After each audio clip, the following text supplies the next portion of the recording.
everybody, and welcome on the French Waking Crew. I'm here tonight with Sharon Sunshine, and I have don't see on Facebook since 7 months. Yeah, So it was a long time ago. YouTube. Yep, on YouTube. On YouTube? Yeah, on Yeah. YouTube. Yeah, obviously. And we have our first guest, Mr. Matt. Hello, pleased to meet you. Oh, thank you very much Yeah. to have accepting my invitation.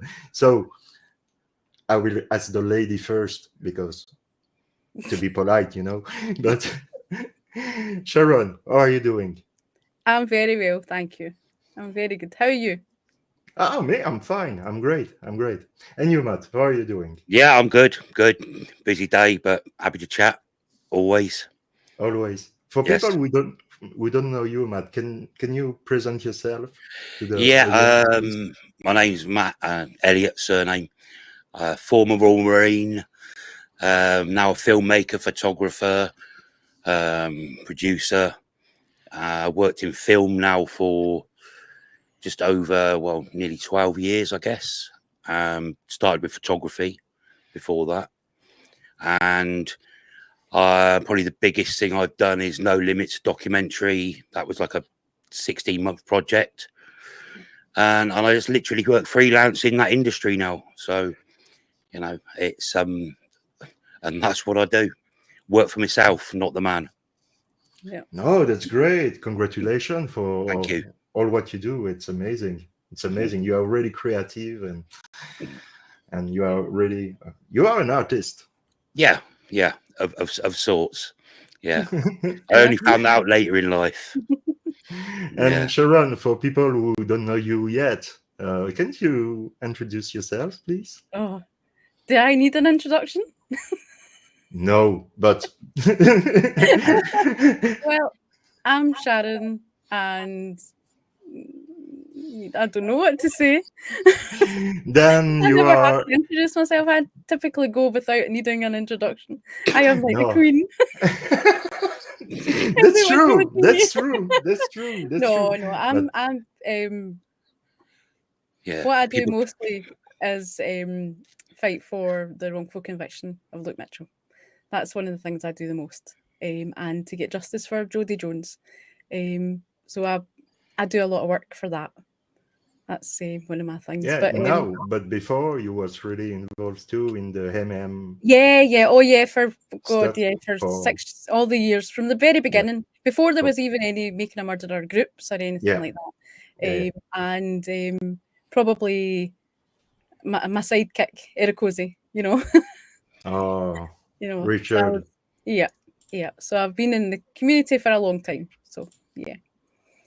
But now it's very much the Scottish case, Since Marathon, the last Marathon, I brought that to the Making a Murderer community. People might remember that. Some people might. Yeah, it was really an excellent video you made with Sandra Dr. on Sandra the Lean. marathon. Yeah. Yeah, Dr. Sandra Lean, excuse me. I mean, it's But nearly 2.5 years ago now. yeah. Time passed. It's Yeah. crazy. It's crazy. I know. Really. It was way And- before the documentary came out or anything. So the documentary hadn't come out then. Yeah, I know. So But that's for people who don't know you. It's impossible, I know, but I was asking that. But you, Matt, you were really involved too in Making a Murderer and in the West Memphis 3 case, and also a big supporter of Luke Mitchell. Yeah. And Justice for Jodie Jones. Yeah. So. And the Wee Boys for the West Memphis 3 as well. Matt's a big supporter of the Wee Boys as well. Yeah. I mean, they were linked really, the West Memphis 3. I mean, obviously I know Making a Murderer because I've watched the documentaries. Yeah. And for me, that is as sort of far as I went with that, just watching the documentaries. Yeah. West Memphis 3, that's been with me since 1996 now, when the first documentary came out, and it's still with me now. But then when Luke's case appeared and I found that I just saw those links, and I was just more shocked that, how more people weren't involved with this poor, well, as I consider him still to be a 14-year-old who put his, life on pause from that night onwards. Yeah. So that, that's sort of my link. But now, as I'm doing a lot more behind the scenes for Luke, for what I can do with my own skill set. Yeah. So that's where I'm at. Yeah. And We're that's also, great. we're also on the admins on the group, the official group for Luke and Jodie as well. Matt and I are both. Yeah, Mhm. and the admin. link of the official group, official Facebook group, It's in the description. is in the Yeah. is Yeah, in and the the petition description link is in there as below. well. The petition. Yeah. So I'll just say about the group, if I just don't mind jumping in there, Jerome, if that's okay. It's just obviously, as we all go on Facebook and we find these groups, and what, some groups, they just don't get run well at all. They end up getting spammed, but the group that Sharon and the guys sent up is absolutely brilliant for being, it's well organized, and it's there to do a job. People come on and think, it's not about speculation or trying to solve the case. It's literally looking at the whole case as a whole, and hopefully pushing for this independent review. So, that it's got an outcome. That's the good thing. yeah, and for that I give a big up to Sharon, because she has made an amazing job, and she's continued to do an amazing job like always. Yeah. And I can't do it without all the people around me, though. So that's what I always say. Yeah, it's No, amazing. You can't do anything on your own, no, for sure, but you are really a pillar of that, Thank really. you. Like Richard was for the MM community. You are I sadly I never got to meet Richard, but the things I've heard, I know we would have got on. I know, Oh, you would. and I've obviously seen him on the videos, and so respect to Richard. He's one of the good guys. respect. One of the good guys. Yeah. Because he was a fellow hat wearer. Is that what it is? Yeah, If you wear a hat, you're in the in crowd. yeah. And drinking He was lots of really passionate. He was really passionate. Yes. Can I ask your thought, Matt, about making a murderer? Ask what my thoughts on making a murderer. I think, look at it holistically. Obviously, my thing was, it was sort of yes, no, did he, didn't he? But then when you put everything together, that what's happened in the background and all the corruption that went on, blatant corruption, and it just felt like to me that if I'm honest, it felt like so much about this is about money. This is about not giving this guy what he's due. The family as a whole, they were like on the fringes, the family, it was like trying to think of the right word to use for it, really. But they were like almost like the outcasts, and so there was I know he was no angel as a kid. I know he did some silly things or whatever, but who doesn't? Yeah, for sure. But the heartbreaking bit for me more was the Brendan part. What they did to that boy, as seasoned detectives. It was horrible. And yet we go back to, I know that Brendan had learning difficulties, and then I believe it is he sat there and he's worried about handing his homework in. That's not someone thinking about a terrible crime that's happened. No, not at all. That's someone thinking, I'm just going to say this, they're going to release me, I'm going to hand my homework in. Yeah, absolutely. Watch WrestleMania. Yeah, and this is where the police need to be held to account for doing things like this. The same as they did with Jesse Miss Kelly. Absolutely. And you don't see, I mean, you don't see these things, and if you don't see these things, you don't think they happen. You wouldn't think they would happen. It's the same as false confessions. You think, who would false confess? I watched a program. I'm just going on a bit of a sort of tangent here, but I watched a program, and it was on Sky Crime, and it was Murder in Mind, and I believe it was a 6-part series in America.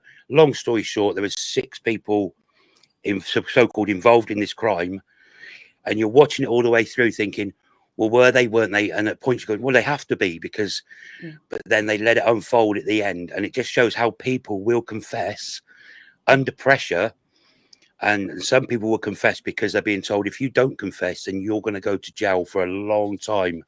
So just say this, you'll only get so much time. This person will get this much time, you know. But if you don't say this, and you're going, you know, or you're getting the death penalty, you know. Yeah. So, but that's yeah, because you are put in an enormous pressure by these people, and you don't know what to do. You want to go. It's what happened to Brandon was really, it was for me it was a kind of child abuse, because when you know that you just need to have an half brain and two eyes to understand what happened here, and all this judge, all this lawyer are not able to see to what is going on. It's it's crazy. What was the name of his original his lawyer, the guy with glasses? Len Kaczynski. Horrendous. Yeah, his lawyer. Yeah, absolutely horrendous. You know, and then putting him in that room. With that guy Michael Kiely. Yeah, Michael Kiely. That's beyond me. How they can do that to. I know. You know, it was evil. It was really evil, because it was the day then they refused to acted Len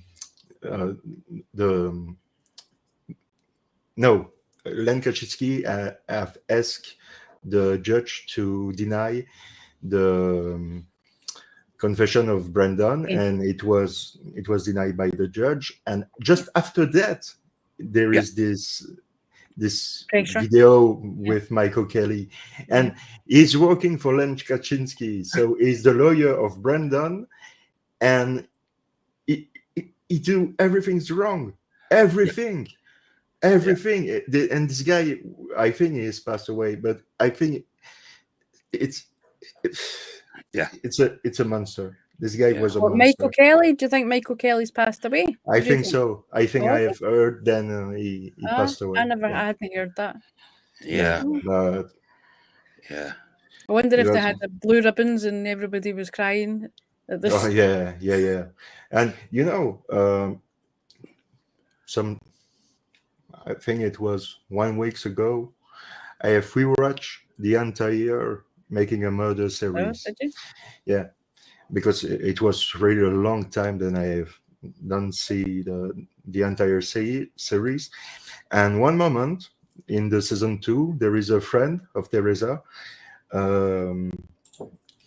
who is making a statement, and he say, for us, the friend and the family, the more important is not to know if Stephen and Brendan are innocent or guilty. The most important for us is the way that whatever we do, it will not make Teresa come back. Okay, but you mean that even if Stephen and Bernard are innocent, you are okay with the fact that there is a killer out there ready to kill again? Maybe your sister, maybe your mom? What's wrong with you guys? Really? No, but I've tried to contact all kind of people, local people, the president, family, the president, the FBI, the CIA, and I have tried to contact the friends of Teresa to see if someone wants to talk. Nobody wants to talk about that. Nobody. So there is something wrong. But Barbara's here. Barbara's here. Hi, Barbara. Hi, Barbara. Barbara, this is Jerome. Jerome, this is Barbara. Nice to meet you. On the team as well. How are you doing, Barbara? Okay, now I was getting a bit harassed trying to find out how to get in.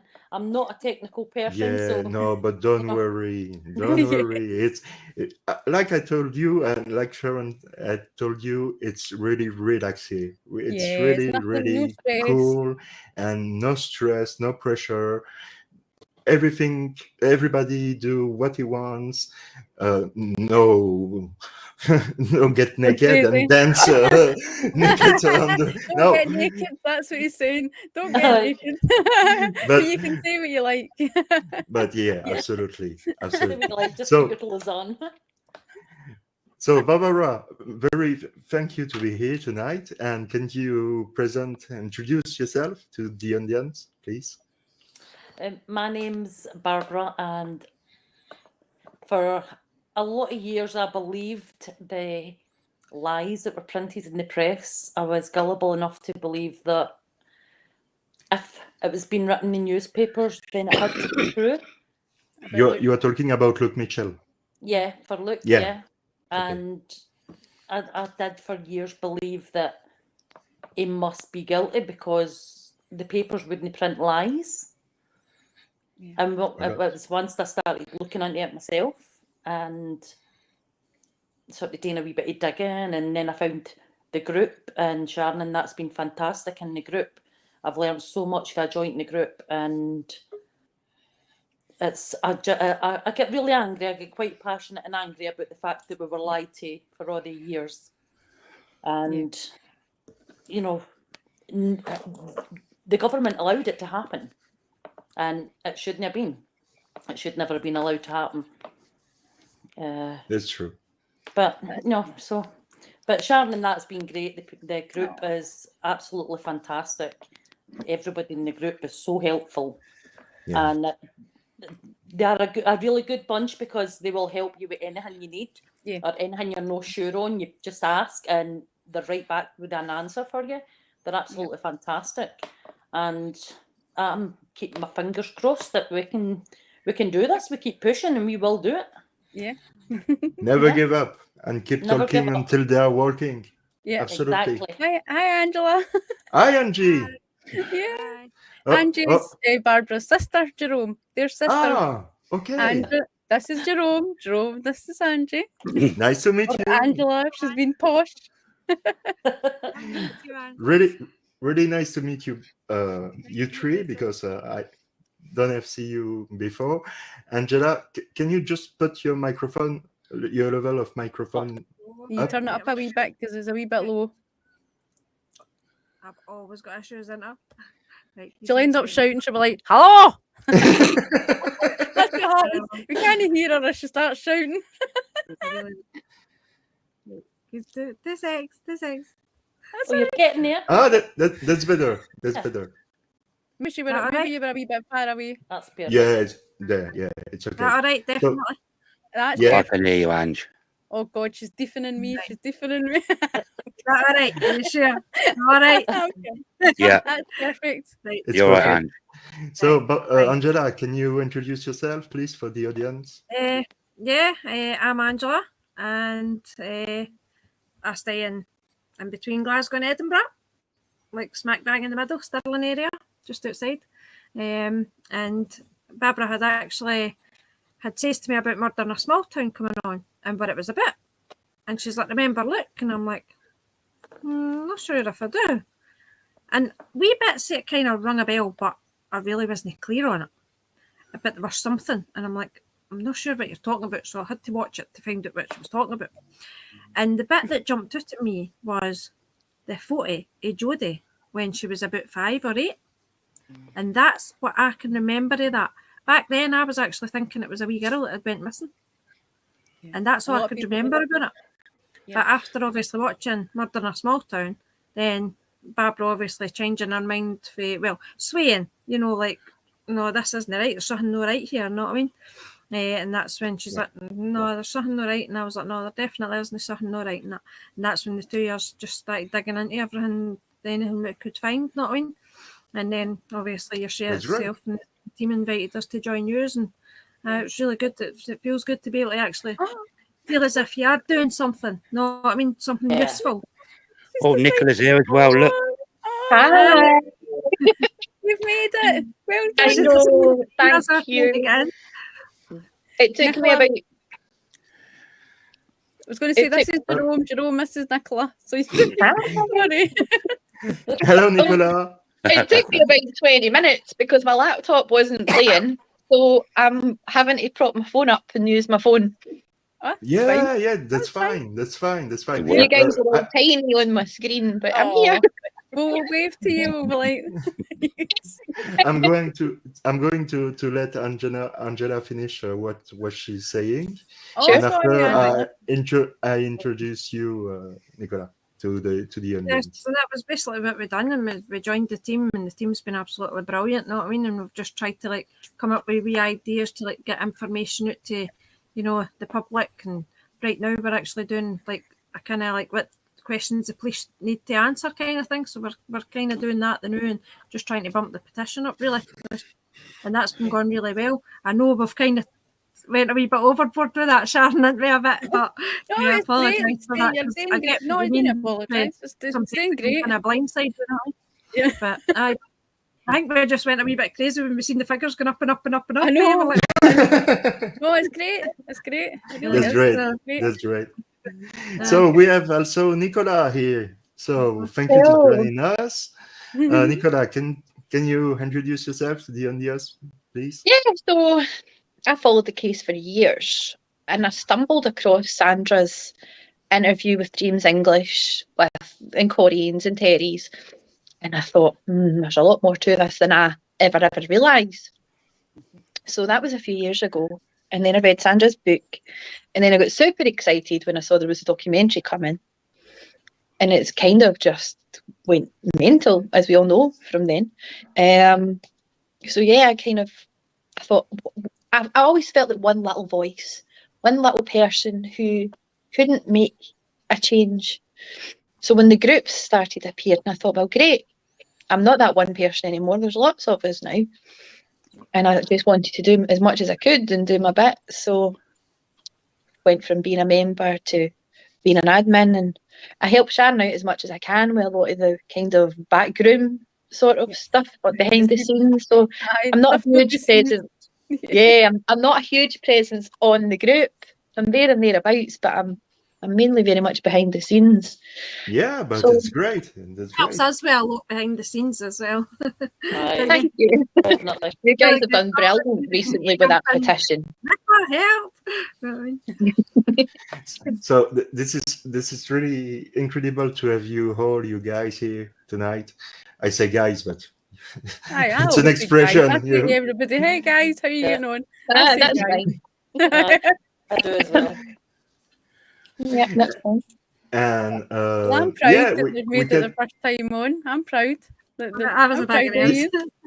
I'm Oh, saying, yeah, me proud. too. Me too. I'm proud too because I it's can on feel my proud. show. It's Yeah. on my show. So Yeah. I'm I know. really glad that you have I say accepted. to Barbara, see if somebody asks me a question and I don't speak, just say, our mic's not been working proper today. That's it. So yeah, so I think the first thing we can do is talking about the Luke Mitchell case because you are all knowledgeable on this case. So for people who don't know at all what it's all about, because there is people who don't know what it's all about. Matt or Sharon or anybody, can you Matt would be good. explain? Matt would be good. Matt, could you explain what the situation is, what the story is with Luke Mitchell, and trying to do a recap?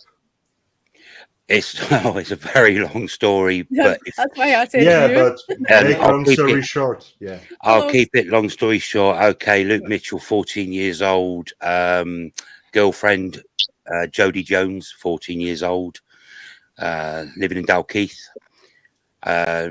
Just as normal teenagers, you know, supposedly the day that this happened, Jodie Jones was grounded and was suddenly released from being grounded. Text is Luke, and Dalkeith is like it's like a town with like satellite villages. And Jodie lived in East Houses, Luke lived in New Battle, and in between there's a field and a path basically. And Jodie arranged to meet with Luke. Luke was at home, and now Luke at home, he lived with his mum and brother, and every day apart from a Tuesday, I believe it was, he would cook tea. That was part of his routine. arranged to meet Jodie. Jodie never showed up. Come 10 o'clock that night, he gets a text from, by the way, Jodie's phone wasn't working, by the way. It was broken, so the text has come through from Mum. And Luke received a text saying, you know, where are you, Toad? You know, you're in trouble now. Get yourself home, basically. Luke phoned straight away. Jodie hasn't shown up. So, bit of panic, which I won't go into details why it was like it wasn't in ordinary for people to panic so fast, but it just seemed that night things became a panic. Luke then said, all right, okay, I'm going to go and look. I'm going to walk the path between my house and your house, and I will come to your house. And at the time, Luke had a dog, Mia, who was being trained as a tracker dog. Walked the path, and then at the end of the path, he met some of Jodie's family, the gran, the sister, and the sister's boyfriend. He'd walked the path thinking this, met them, and said, well, I haven't seen her. But the gran said, no, let's double back and go back this way, where you've just come from. They've walked back. Mia has picked up a scent. He's actually put Mia in tracking mode, you know, seek Jodie. Sniffed the scent by the wall. There's like a wall with a V break in the wall.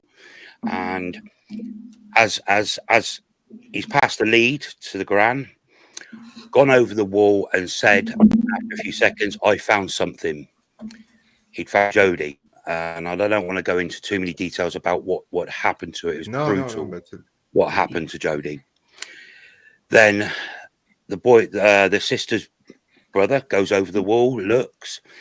The gran wants to go over, so they've had to help her over to look. Apparently, she cradled Jodie, which changed to later on to touching her on the forehead. Then the police were obviously called. They arrived after getting lost. And by the way, the police at that time, from what they've been told, is Luke had already seen Jodie that day, and he was the only one out searching. They then split up down to the end to the car park, and from then on, Luke was then literally treated as the suspect. He was taken away by the police. Nobody else was. It was just Luke. And from that day forward, it was Luke was literally the only suspect. And that is really what's happened. Moving forward, you know, he was jailed for 20 years, but it was how as they call it? They call it, Sharon, when you're no maximum term. No maximum term. So Luke is now still, all those years later, inside he is absolutely adamant he will not say I'm guilty for parole. Luke and his nature has never pointed the finger to anyone personally. No. However, watching the Channel 5 documentary, reading Dr. Sandra Lean's book and Scott's book, there are so many other people that are persons of interest, real interest. Yeah. And these people were not, they were literally, it was almost like they were given a backstory by the police. Yes. Yeah. There was no DNA from Luke. And you've got to think, a 14-year-old boy supposedly committing this crime within a time span of, they say it was 5:15 that it happened. And so he was about 45 minutes, has committed this terrible crime, gone home in broad daylight, not been seen, not a stitch of DNA on him. And then it was the media. The media were all over it. Yeah, the media. Horrendously. The role of the media was absolutely... and then when he was actually questioned, we talked about Brendan earlier on, didn't we? Brendan Dassey. Brendan obviously had, sort of learning difficulties. Luke didn't. But Luke was interrogated on his own, with brutally interrogated. But the only thing was with Luke is he didn't back down. He's and then years later, the judge actually said, what's happened to him is wrong. It was terrible. It shouldn't have happened. But Luke gave it good. Outrageous and to be deplored was the word they used. Yeah. The behaviour was outrageous and to be deplored. Sorry, Matt, I didn't mean to jump in. No, please jump in. But Yeah, and they that's said really- he gave as good as he got. That's what they said. Look, gave as good as he got in the interrogation. 15-year-old boy. yeah. They made him Yeah. out to be Adult really male. clever. Yeah. But that is literally sort of it in a nutshell. But Yeah. there are so many elements to this case that if you break everything down, you know, like I said, Innocence Portrayed, Sandra Lean's book, Yeah. brilliant, because it's something. The criminal justice system, it's almost like a secret language. Yeah. And what you think of as common sense for the layman. But one thing I will say, I'll just mention one more point and then I'll shut up. The statements were given that night from the search trio, not including Luke, that Mia had scented, you know, that picked up on the scent, that it was, you know, it wasn't Luke. He walked past, the dog was there, and so forth. This all then changed later on. 1, 2, 3, 4 statements down the line. No, that didn't happen. Luke just went directly to the wall over and found Jodie. So it must have been him. But that was one of their 3 planks from the prosecution of how this happened. But that for me, massive red flag. How do 3 people's stories change, you know, from there to there? So there you go. And it's something that just really angers me. Yeah, me That's a too. really good And summary. all of us. Yeah. Well done, Thank Matt. you, Matt, for a recap to the Yeah. situation for people who don't know. That was the short version. That was just very, Yeah, very it was short. short. But, Yeah. you know, as I know that, you know, but like I said, Sharon and Nicola and Angela and Barbara, all really, really knowledgeable on this case. And that's a good thing, because when I came onto the Facebook page, I'd only sort of seen the documentary and this was, I'll read the book, but the deeper you go, but there's a lot of information out there that we're not privy to, Yeah. you No. know. No, Scotland, it's not like in America. No. In America, No. there is the Freedom of information. information. Yeah. But that's something you don't have in Scotland or in Belgium. We don't have that. So yeah, I think it's a shame, because I think in this kind of stuff we can help, and if we have everything or almost everything, like for making a murderer, we can make more than the police have done before. So that's great. But in this case, precisely, you don't have access to anything. That's the stuff. And Just the that's experts. something, Just the experts on the case have got access to all of that stuff. But the general public don't have access. The general public have really just got the newspaper articles from the time to go on, and they're a waste of time reading them, because they're proven to be so rubbish. And as Scott Forbes has said, and I really agree, at the time, the newspapers, you know, absolutely slated Luke, absolutely slated him, and said so many things that, and even by naming him from the outset before he was charged, I think they're a huge part of why he's ended up where he is. And Scott's now said they could play a huge part in turning all that around. Yes, you can reverse it. Yeah, and I think slowly we're starting to see that, because there's been 1 or 2 positive newspaper articles, which we've never seen before.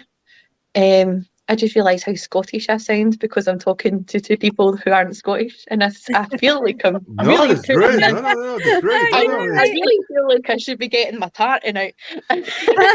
No, your accent is really great, beautiful. Thank you. I love I'm this accent. really aware that I'm doing it, because Sharon will tell you, and Angie and Barbara, when I'm sending them voice messages and stuff, I don't sound quite like I'm sounding right now. However, I feel as though the newspapers. Voice. Yeah, this is my telephone voice. But yeah, I mean, if the newspapers, they're starting to slowly change their tune, and I feel as though that's only going to keep growing, and that's what we need, is for the public to now read the truth. Well, the media needs to be held accountable. You know, what they did as well. Yeah, definitely. A certain person that shall remain nameless. Yeah, absolutely. Not that she should remain nameless, right enough, but you know, Mhm. They shouldn't remain nameless, really. no, You know, they weren't worried about Luke.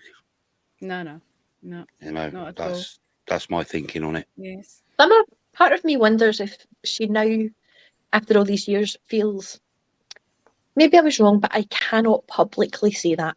I Yeah. can think You in went my too head, far. but I can't let myself Yeah, show that far. I feel bad for it now. Yeah. Yeah. Yeah. And I think she Yeah. feels bad for herself now that the truth's coming out. Yeah. Mm. You Yeah. worried more like for herself. Yeah. Yeah, I understand. No, they I get a lot understand more very well. respect for coming out, and Yeah. Exactly. forgiveness is a big thing, and you know, people will forgive if you do Yeah. it the right way. If you just keep Right. on holding on to that, then Absolutely. you know, 100% agree. Yeah. there's some people that don't deserve forgiveness, but No. I won't go down that route. No, not yet. Not yet. No. You are just at the beginning of the show. So Yeah, after we will talk someone about, pulling the plug. Yeah, yeah, some bitches who are there. Oh Yeah. my god. I don't know. Nicola, Angela, and Barbara, I have asked Matt, but no, he don't know the case. But have you heard about the Kiely Rodni case? No, No. Sharon No. mentioned that name to me earlier, and I've no idea. No, If no, you that's okay. mention it, it might ring a bell once I hear about what's happened. That's okay. But if you want, yeah, it's a long story too because it's an open investigation for now. But make long story short, like Matt have done. Is this American? Yeah, it's in the Nevada, in Turkey, Right. in California. So, yeah, Kylie was at a party, and she was last seen around 12:13 on the August 6th of this year. And so she never come back home. So her mother and her parents called the police to investigate. They do a lot of research where she was, and they find nothing. And 1 month after, you have Adventure for Purpose, TWP, who came. It's how can I say that? It's people who try to find cars Like a in the recovery water. Yeah, type thing. yeah, a recovery type things. Yeah. For recover cars after years, and they have solved some cold case, and so they come back by themselves if you want. They are no asked by anybody, so they do that. That's what they do, and they go to the spot where the police say, no, it's okay, don't look there because that's clean, there is nothing to see. They go with their little Zodiac and radar, and they find the car of Kylie just 10 feet uh, above the water. So, and sadly, Kylie was in the back hatchback of the car, Yeah. and they've been asking by the police to leave directly to leave. Yeah. And after there is two things in this case now. There is the case itself, what happened to Kelly, and the law enforcement will not reveal anything before November. And there is a second thing. There is some YouTuber, and now, I mean, really now, we are talking about the case, but we don't know who these people are. But they were busted by Ryan Upchurch, who is a musician, who have gave his time and all his effort to trying to find Kylie. and he was in a panel like we are here tonight, and he was talking about the case, and a lot of things turned wrong with this YouTuber. So I can name him.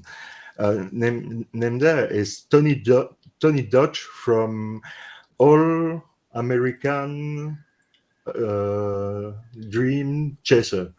This is a YouTube channel, and he was talking with a girl, apparently a local, named Xana May, and they were talking about the case, and there were horrible things we were saying in the chat, in the private chat of the owner of the channel, talking about gangbang a girl just 1 week before all the Kiely Rodni case happened. So there is a lot of weird things with this YouTube channel, and we don't understand what's going on. So I hope to have Milbedy soon to talk about the case, because he knows really well the case, and Stephanie Nichols, to talking about the case, because she loves it. She's interested in that too. It's really crazy, and it was not an accident. It's a crime, and this YouTuber, in a way, they are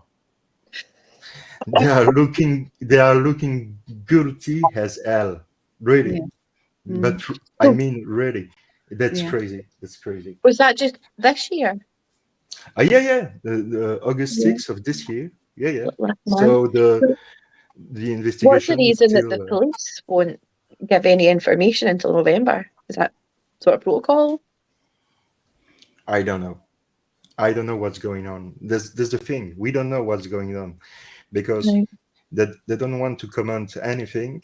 Because I think because they have some suspect, but that's quite the norm, though, isn't it, to withhold? Yeah. You know? But in the same time, the law enforcement, the way that they have done their job was ridiculous, because they don't have fine. They were working with the FBI, with the local police, with the state police, and they didn't find the car. And this guy, for adventure of purpose, came to help, and they find the car in 5 minutes, because the car was just where she was last seen, and it's crazy. It's completely crazy. Really suspicious. Oh yeah, ready. Is that Ryan Upchurch? Ryan Upchurch, is it? Yeah, Ryan. I didn't know the guy before. He's got a channel, and he's been doing a lot of. He talks a lot about this case, doesn't he? I think. Steph sent me the link to his channel. Yeah, I'm going to put the link in the description. Yeah, please. We'll need to have a look at that. Yeah. But you'll get it. I'll get it to you after this anyway. I'll send it to you directly, Nicola. Thanks, Sharon. But really, this guy, if you want, I can show you a little bit what it's all about. Go for it. In screaming, share screaming, the what Ryan Upchurch had to say on that. You will see, it's completely crazy. It's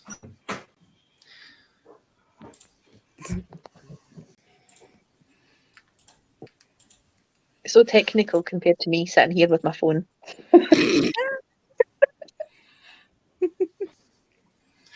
So, son, we got them hot and bothered now, boy. Did you see what just happened? Oh, Tony Dodge, the first person who ever interviewed Xana May. Xana May is the lady that was in the fucking water at Prosser Lake around the time this car went missing, right? Well, while Xana May is over there fucking typing to him and shit, and they're talking back and forth on the computer, this stupid motherfucker pulls his DMs up. Look what's in his DMs 6 weeks ago, right before all this Kiely Rodni shit happened. Let's take a quick look. Here it is. Let's see. I want to go. I'll back it up to the beginning. We'll start from the top. So I make a post to, here is Tony Dodge, who is the owner of the channel. It's Xana May, the Ukraine girl who is supposedly be a local from Turkey, the place where Kiely was living, and they are talking about here the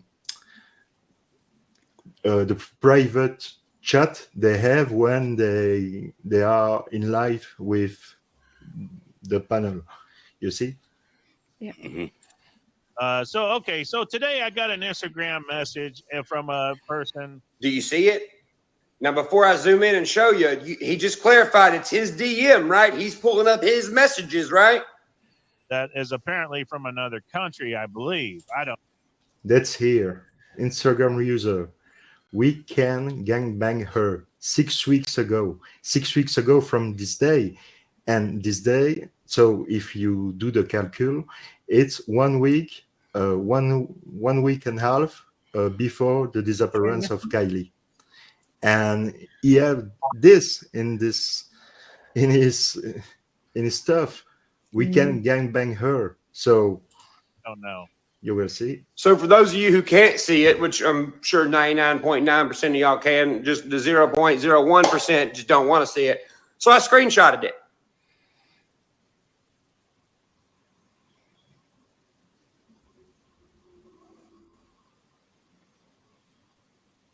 That's make me sick. After I got off your panel, you was like, he's lying, it's fake. Motherfucker, that is fucking full-blown goddamn proof. You out of your mouth say that it's your motherfucking DMs, the video to prove it. It ain't fucking Photoshop, dude. That's from yo shit. That's screen recorded from yo shit. If all the other shit in there is about finding this little girl, and you're on this panel trying to find this little girl with who? With Xana May, with all these Ronnie Jones and all these other goddamn people? Ronnie Jones is somebody who came up and stated that he was at the party selling drugs. How old was this girl? And sorry? Sorry, Jerome, I'm interrupting you. What age was this girl? She was 16. Okay. And yeah, I will continue. Hello, Darkside. Hi, Darkside. Glad that you are here. Yeah. So Ryan, do that. UFC. Oh, he's pissed off. I will just. It's really pissed off because it's with all these Ronnie Jones and all these other goddamn people. Who the fuck is the DM talking about gangbanging somebody? We can gangbang her, it says. Who the fuck you talking about?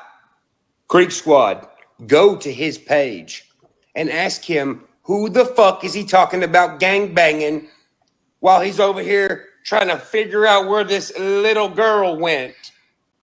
Go ask him. Please. Good guys, good gals, stand up. Go ask this fucking weirdo who the fuck he's talking about. Please. P.S. You want to see what guilty and fucking stupid looks like? Well, I went over to his panel and said, hey, bitch, who the fuck you talking about gangbanging while you trying to figure this mystery out to where this little girl is? You want to see somebody freak the fuck out? Watch this. And Afra David. So it was a day later, I think, and Ryan was invited by this guy, Tony Dutch, but he was not thinking about what Ryan was ready to do it. And let's see, you will see. No one. All right, I tried. All right. Let me see here. Are you circumcised a redneck? All right. Let's bring him up here. We got the man. Go ahead, Ryan. What's up, buddy? Welcome to the stage. Hey, who you gangbanging in your DMs? It's your mother. Uh-oh. First answer, it's your mother. They are talking about a missing girl. Mm-hmm. Yeah, no laughing matter. No, and you will see. Please watch his face. This Tony Judge, watch his face. He make me sick. I have watched this video 10 times. This guy make me sick. You gonna answer the question? I'm answering the question. Hey, I'm answering the question. Are you gonna ask a question? Yeah. Who are you gangbanging on your DMs, buddy? Who's Ryan. that? Who are you Ryan. talking to? It's your mom, dude. It's your mom. You're not getting to me. I'm 31 years old. Who are you gangbanging? Ryan. It's your mom, dude. He's not answering the question. I'm asking you the question. Now his heart rate's going No, Tony, we are asking you the question. up. He's starting to say stupid shit, right? Hey, you're starting to say stupid shit. I'm starting to screenshot you talking about gangbanging somebody with another guy. Ryan. Who is this? Ryan. Oh no, Tony Dodge. Oh no. They Oh, said no. we can gangbang her, Tony. Let's do it. Man, Let's you do know it. that was 6 weeks. That was right before this Kiely Rodni case, bud. Wow, Ryan, you're a genius, man. I appreciate you being here. Wow, you're a genius. Ryan, you're a genius. I know. Should we just call you Ryan Jones or? You gonna answer the question? No, I'm asking you. Are you Ryan Jones? You gonna answer the question or I'm not? asking you a question. Are you Ryan Jones? Are you real? Freaking out. Are you real? No, Ryan, are you real? Ryan, are you real? His type of behavior, it's completely insane. It's like he's trying to defer it away all the time, isn't it? Yeah, it's absolutely. deflecting. Yeah. It's deflecting. Yeah, to deflecting. Yeah, Deflecting. absolutely. Yeah, it's like come back with something that's shocker. Yeah, Talking about his mum. absolutely. Yeah, There it's you go. It's incredibly childish sounding, the way he's Wow. saying it. yeah, You know, it's, Just come back with a genuine answer. yeah, Even if, yeah, even if you yeah. are lying. yeah, because you're lying. So, but no, you will see. You will see. Mhm. I don't think you're real. Hey, Ryan, is your CD real? Is your records real? I'm asking you, Ryan. Are you real? Are you Ronnie? Ryan, are you Ronnie? Even the people on your panel are going, "What the fuck? We're Who the trying to hell is figure he you out. talking about gangbanging?" Everybody thinks you're crazy, man. Everybody thinks you're crazy. That's That's cool. I don't care. Yeah, I got tons of emails from your fans that think you're nuts, man. No, guys, if you have ton of emails of his fans, it's not his fans, it's the haters. Mhm. No. Why do I care? Look, Well, why do you care? You just said it on my show. Why do you care? Why do Tony's you, DMs right yeah, here. why do you care, Instagram Ryan? user. Ryan, why do you care? We You just can said you don't care. gangbang her. Yeah. Answer me Okay. this, you guys. So, Who Ryan, the fuck's gonna so, have Ryan, a do you fucking group care? sex with Tony? Mm-hmm. Hey, Ryan. Ryan. Having group sex with Tony's ugly ass. Ryan, are you going to answer the question or are you going to play games? How are you in? How did you get into someone else's DMs? I'm just curious. No. Why? Because No, You no, see no. right here? How? do you see right here where it says American Dream Chaser? Okay. Okay, yeah. Okay. Do you see Tony's panel? This is Okay. Tony pulling up his fucking DMs. I'll be darned. He So, was so, too goddamn- so what's he going was- on then, Ryan? He was What's too the- goddamn stupid all right. to All right. fucking see Whoa. that he All left right. it in there. All right. Whoa. Saying it's a screenshot. All right. So what's going on, Ryan? Explain. It, I don't know for you guys, but for me, I'm sick of this guy. Really. Yeah. He's sickening. But Yeah. you will see. Ryan will explain the situation after. Ryan Jones. Ryan Jones. So you're saying it's a screenshot, right? No. So what's going on? I'm confused, Ryan.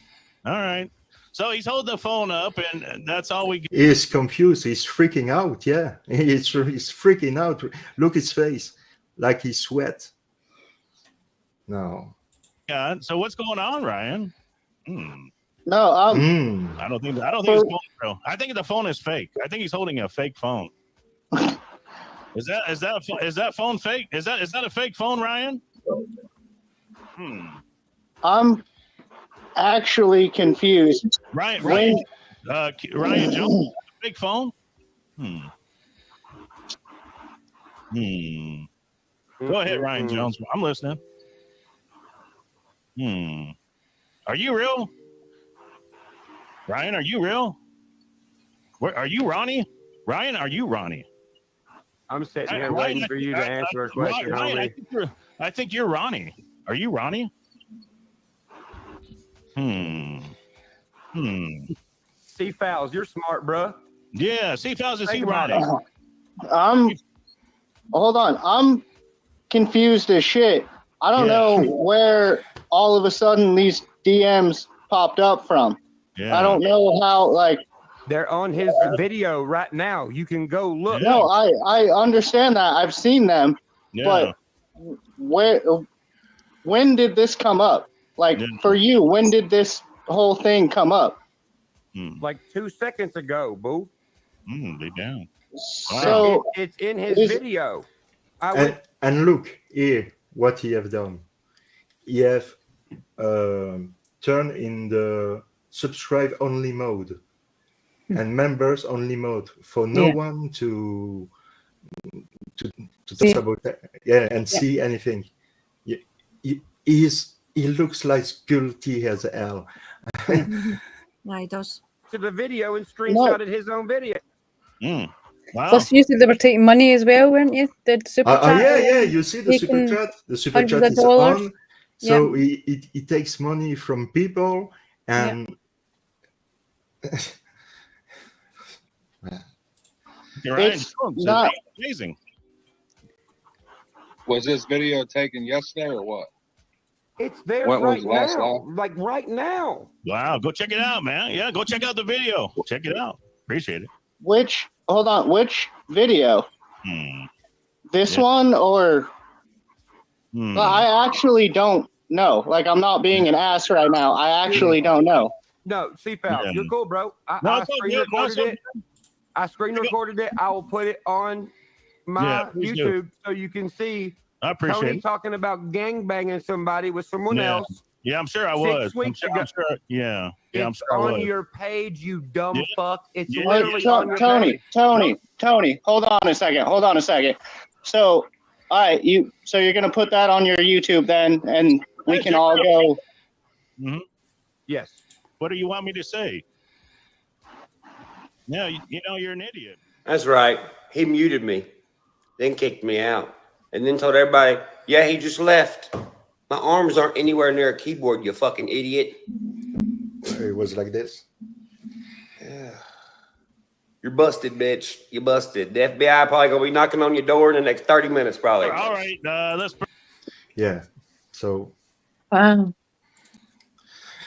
I don't know what you think about that, but I think just tonight when one I come video. up here, that's what I'm going to be looking at online because I'm going to look more into this. We're all going to be doing our nosy, I think. I know.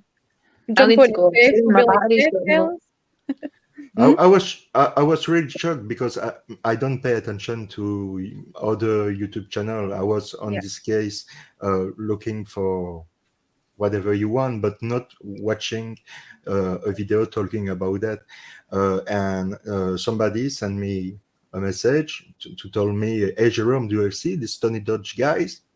No, who is this? I didn't know who this guy was or who Ryan of Church was. And I see this video and I see what Ryan was doing. I think he have more than 3 million subscribers. 3 million. Yeah, right. Ryan of Church. But still, even that 3 million, like what? Yeah, 3 million and a half Barely followers. So I mean, he's a big star if you want, and he take his fame to try to help to resolve a case because it's in his guts, and he tried to do what we do tonight. He go on a panel to talking about that and UFC. And it was just one video about this guy, this Tony Dodge guys. I will not share other video too, but there is this thing with this Xaname girl who is supposedly a local from the town where Kiely where she is. She pretend to be on the party the same night, the same fucking night. And and she say a lot of things who are really suspicious, really suspicious. So like I told you, there is two things. There is the case, and now this YouTube, The YouTube thing, stuff. the Yeah. YouTube stuff, and it make me rage, really. Yeah. Mm.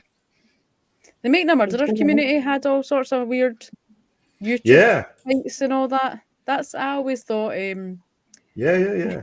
I was always a bit disappointed with the Luke and Jodie crowd because they never seemed to raise the bar in the old being stupid. No. You know, Every we time. we're a bit more classy, I think. You know, because Yeah, don't was encourage always, them. I know, well, there was always other groups and stuff like that, and I always thought, they're disappointing me, you know, because like in the Making a Murderer ones, they would phone up people's work, they would threaten people with guns, they would Oh threaten my. all sorts of stuff. I mean, I get threatened by someone. I won't say the name of them, but I get threatened by someone. Loads of people got threatened. You know, it was like a proper threat. You know, and Can I say the name? you say his name if you want. Yeah. Yeah, Chad Keller. Hello, Chad. Fuck you. Fuck you. Go fuck yourself, you bitch. Thanks, Jerome. And kiss on your Fuck ass. yourself up the ass. Yeah. Nobody messes with Jerome's sister. Don't touch to my sister or my friend. Yeah. Never do that. Yeah. It's Right. I've Sorry, still Sharon. got the Go ahead. video where he threatened me. I'll show you guys later on. It's hilarious. Right. Send it over. Oh, So well. on that note, Sorry, guys, Sharon. I'm going to jump off because my battery's getting low and I don't want to be mid-spiel when it dies No, there. thank you Thank you for very coming on. much to Thank coming you for on, letting and me come you on. are always welcome to talking about everything you want. So you might regret saying that now that I might catch the bug I for was coming going to say on. that. I'll be like, right, you know, I'll be phoning you next. Do you know, right, what are you doing tonight? Let's get on that. There is no problem. There is no I'm in a problem. really bad mood, Jerome, and I want to go and talk about it. Come and talk to me. Yeah, I will, actually. I will. It's hilarious. That is. Right, guys, thank you so much, and I'll speak to you all soon. See you later, Nick. Thank you. Actually, Thanks. Bye. Bye. Bye bye. Everybody's going to be asking me, send me the video of Chad Keller. I know what is No. here. Don't go on Chad Keller. It's this guy is a hit case. He's Yeah, a hit really a one, Yeah. because just for me, what he has done to me, Mm-hmm. I'm going to tell you. I didn't know the guy at all, and suddenly one day he sent me a message to tell me that one of our friends is dead. Aye. So I was in a kind of panic because why sending that if it's not true? So we have tried to have information to a friend, and she was not available. So we were really freaking out about the situation because we don't know if it was true or not. Yeah. And so, really quickly, we have learned that it was all bullshit. And so that's what he did to me. And he had he had made a threat a lot of people on I Richard. called him out for it. That's how I ended up getting Yeah. all the Cleisha and Leisha and Felicia. Remember, it was all the names they kept saying. Oh my god! It was like he was threatening me, and he was naming all these things, and it was a bit suggestive as well as a bit threatening. Yeah. The way that he messaged me, but I died laughing. Where's this guy from? Where's he from? America. United States. Yeah. Oh yeah. Yeah. If he was in Belgium. Yeah. Say sorry. Yeah. It will be different. Huh? I know. Mind you, there's some people in Scotland or the UK, I should say. But even in America, well, you know? Even in America, there is some people very, very angry against him. Yeah, there's lots of people in America by him. But we are not here to talk about this. Nope, we're not here to talk about him. motherfucker. But it just shows you that any of these communities, you always end up with some nutcase, you know. So, Yeah, that's life. Yeah, That's no. so life. I've taught Jerome the difference between a bampot, a heat case, someone taking a Benny. I'm a bampot. differences. I'm a bampot, but I never turn a case when I take a Benny. No, it doesn't.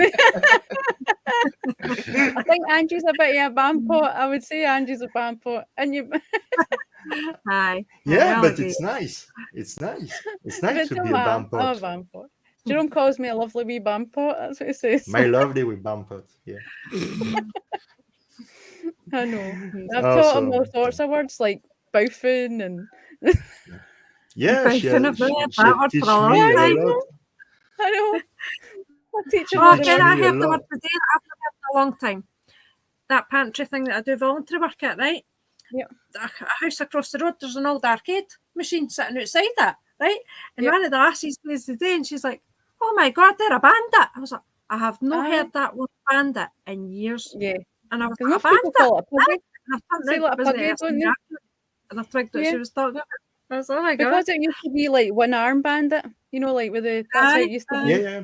when you pulled the lever, one arm bandit. Crazy. Yeah. Yeah, you see, it's the kind of night I love because we can talk about anything. Yeah. Anything. Every subject is welcome. So if you want to talk about anything, don't hesitate at all. Go ahead. Go ahead, really. Don't I was be going to ask afraid you, of Matt, nothing. how you got on with the maps. So did you understand them all right? Oh, the maps. Aye. Yeah, literally. Because like I said, with the school, remember I said how because I was looking, I was thinking, hang on a minute, but you could tell the old where it was Aye. on the new Google Earth. We're talking about the Dalkeith area and all because I like to, visualize everything. It's like going back to where I feel like now regarding the West Memphis 3 case, going back to that, I know the whole area. I've never been there, but I could literally go there and know where, walk around it and know every single location. Aye. And that's the same what I'm doing for Luke and Jodie's case is knowing the area. Yeah.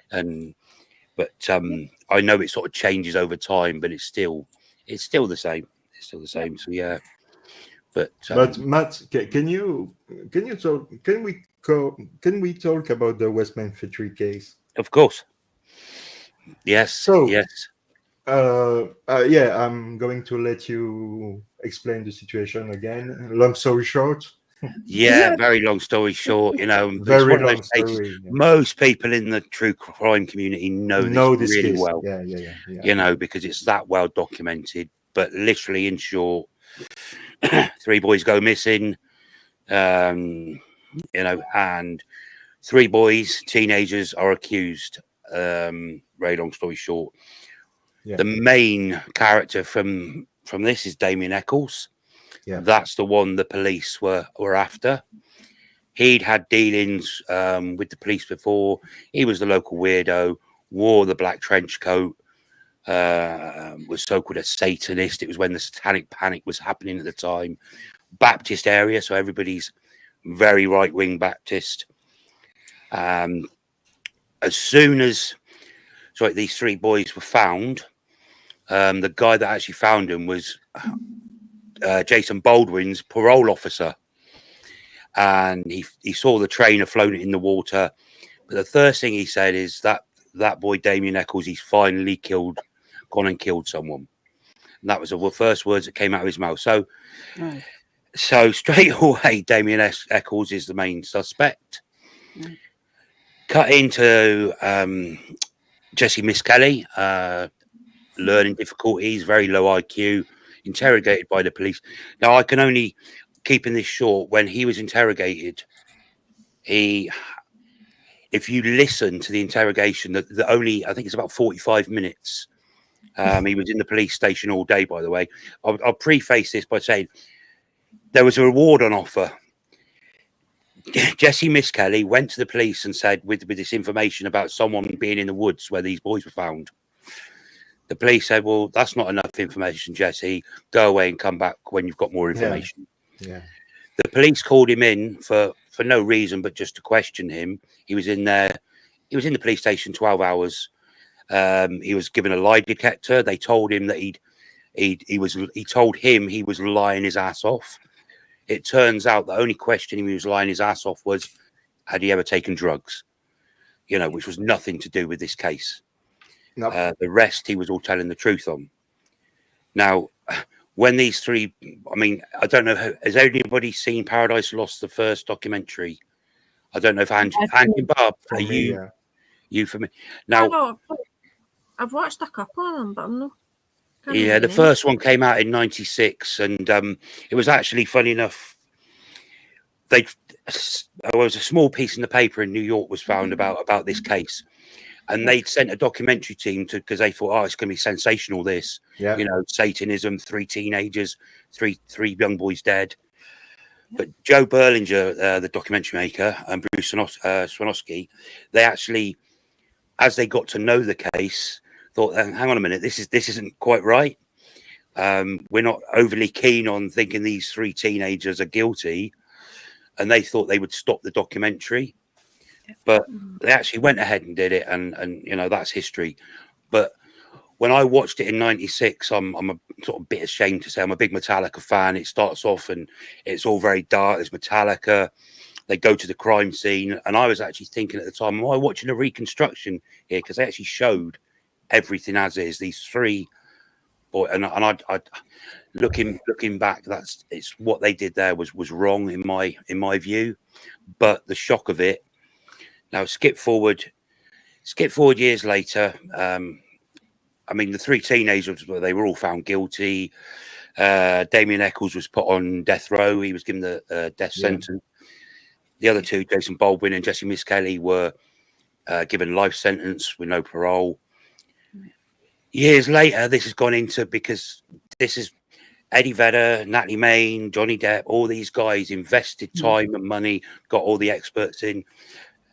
Peter Jackson. Yeah, Peter Jackson. Peter but Jackson. Everything that went through, if you strip away the original trial, I mean, people lied on the stand. The pathologist got so much wrong. These boys were covered in marks, and they were in a drainage ditch. Effectively, it was a drainage ditch, a bayou. And what it worked out was later on, turtles did the damage to the boys, and they weren't, you know, scraped with knives and all these other things, or so they say. But years later, when they actually went to court, they were actually given what's called the Alfred plea, which is another, I can't get my head around the Alfred plea. Right. You say you're guilty, but you maintain your innocence. But what that really boiled down to was, after, I mean, that was in 2011 that they were released. Yeah. But then the state can say, look, we will not pay you anything now. You know, you've admitted guilt. Yep. You know, we're releasing you. But for me, you would not release 3 child killers back into the system. Now, the latest update, you know, the latest update on this is there's a new DNA testing called MVAC, where they hoover the DNA effectively. It goes onto a filter, and that filter can be cut up and saved and stored. So you're still preserving the evidence. Now, the West Memphis, the police, they said, "Oh, we've destroyed and lost the evidence." And there's an author, Mara Levette, who wrote "Devil's Knot." Devil's Knot, right. Devil's Knot. Yeah. And she's a journalist, but she contacted Freedom of Information, like we talked about before, about every single fire that took place over that period of time. And there was only one fire at a police department, which happened in a container, which was nothing to do with where they stored evidence. Hey, presto, the evidence appears, and they're asking now to retest this evidence. And Damien Eccles has put in, he's been to court, and he's being messed about again, you know, to just, but the main person of interest now is Terry Hobbs, which is Stevie Branch's stepfather. Mm-hmm. Is a hair consistent with his DNA, consistent, was found in the knot of Michael Moore, which is Stevie's friend. Yeah. But they were saying, oh, that could be secondary transfer. The trouble with that is you think about the boys were hogtied when they were put in the ditch with their own shoelaces. Yeah. So Michael Moore had gone in the house that evening to meet Stevie and was allowed to go out to play until 5 o'clock, but didn't come home. Yeah. Now the hair, if you think about it, that hair, which is supposed to have been picked up from Terry Hobbs, would have had to have landed just on Michael Moore's trainer shoelaces. The laces were then stripped out of all the trainers, and then that knot was in the binding of where he was tied up. But like I said, that's just one of the. But they're hoping. Yeah, it's a joke. Yeah, you know. But yeah, but that's, I know I've jumped about a lot there, but it's just. No, you were good. You could talk about this case till the cows come home. Oh yeah. But the trouble being is even with Luke's case. Sorry to jump back to Luke's case. I've always tried to be as objective as I can and say, okay, looking for that bit of guilt. With Luke's case, nothing. I have found nothing, and no one's ever presented me with anything to say, well, have you actually looked at this and thought about this? There is so much that points to his innocence rather than his guilt. With the West Memphis 3, there's a few things that are questionable. Jesse Miss Kelly kept giving false confessions. Yeah. And this boy had an IQ, I think, of 72, which is like very Brendan. low. Yeah, like Brendan Dassey. Yes, but he kept giving these false confessions. However, he couldn't get any facts or information right at all. No. Even when he'd gone through the trial and gave another false confession, he couldn't even get his facts right there. No. So, but when they were all released, Damien Eccles, still in public eye. Jesse Miss Kelly went to ground. He literally left court and went straight back to the same trailer park he lived with his dad. And Jason Baldwin now works with Proclaim Justice, and in the States, so he's still fighting for. Yeah. But the whole case, but my sort of connection was, well, I can't do much for the West Memphis 3, but I can do something for Luke.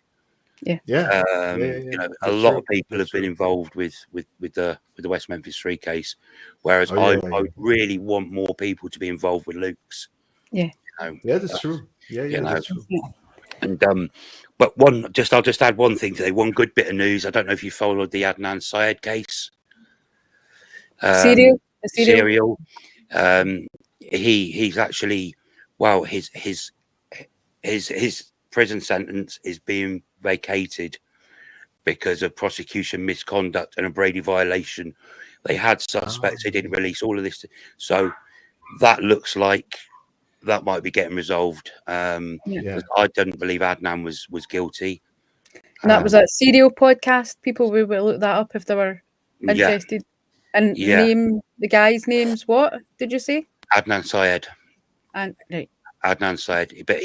But the thing, but what I'm talking about that for is there's always, he's been in prison for a long time, but there's always hope. Hope, aye. Yeah. There's always hope.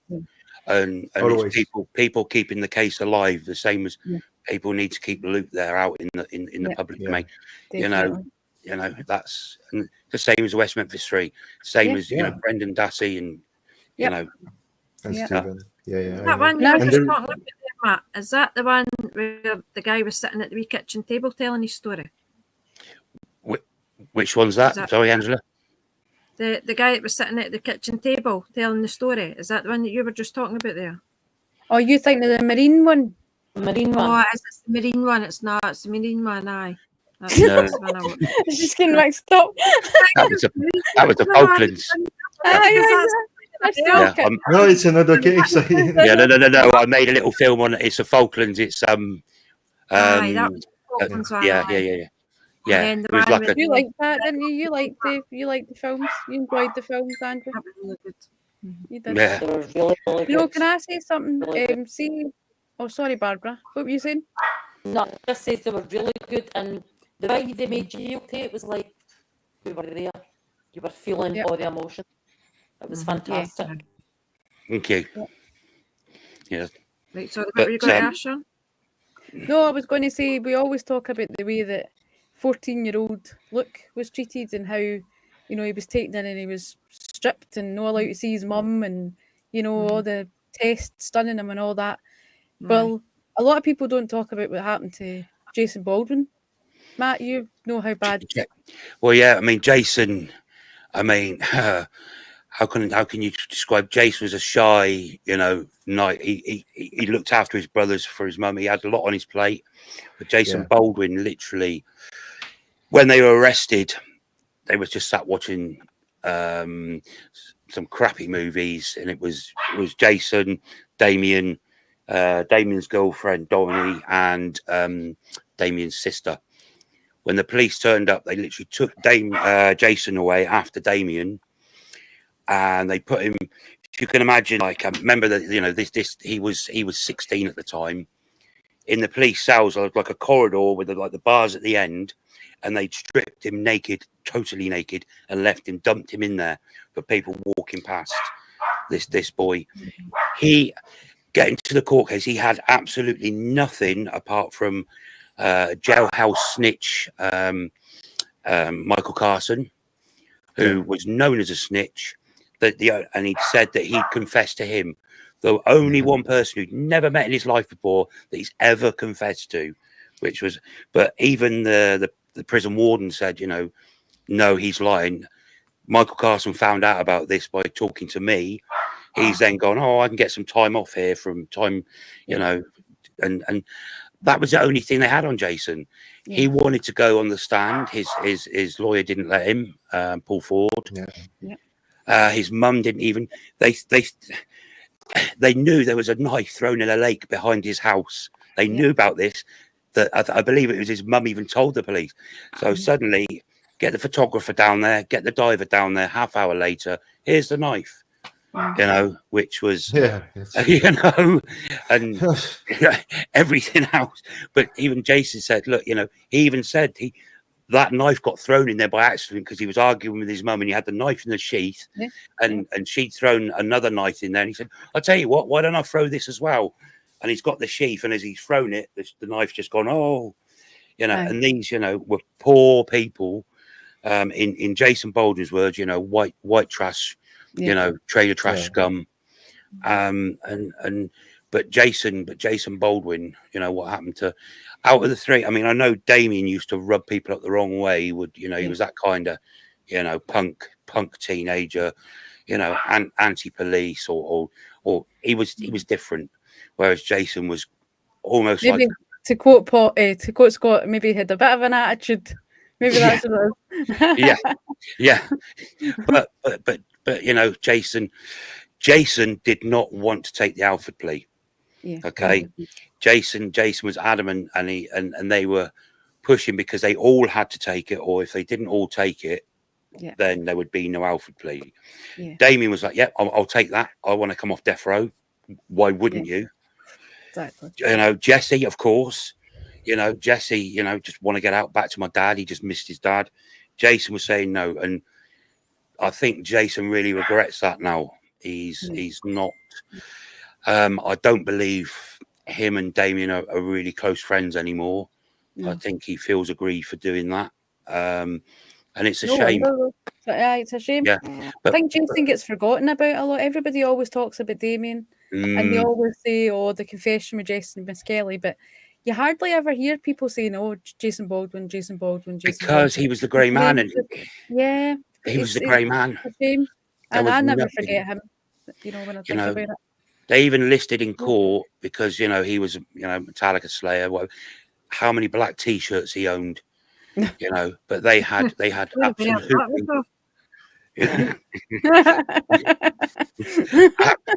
absolutely no evidence whatsoever. You know, no DNA. You know, but there are similarities between what happened with Luke and these guys, you know. And why would you push for DNA testing if you thought for a second? Same as Luke. You know, you would literally go under the radar and stay out of public view, you know. And so I understand that. You know, but my concern is like you were saying earlier on, Jerome, about there is literally somebody out there that's done this, you know, in your community. Yeah. And I don't want to say, you know, Terry Hobbs. I don't, you know, or point the finger, but, you know, in my opinion, you he know, look like guilty.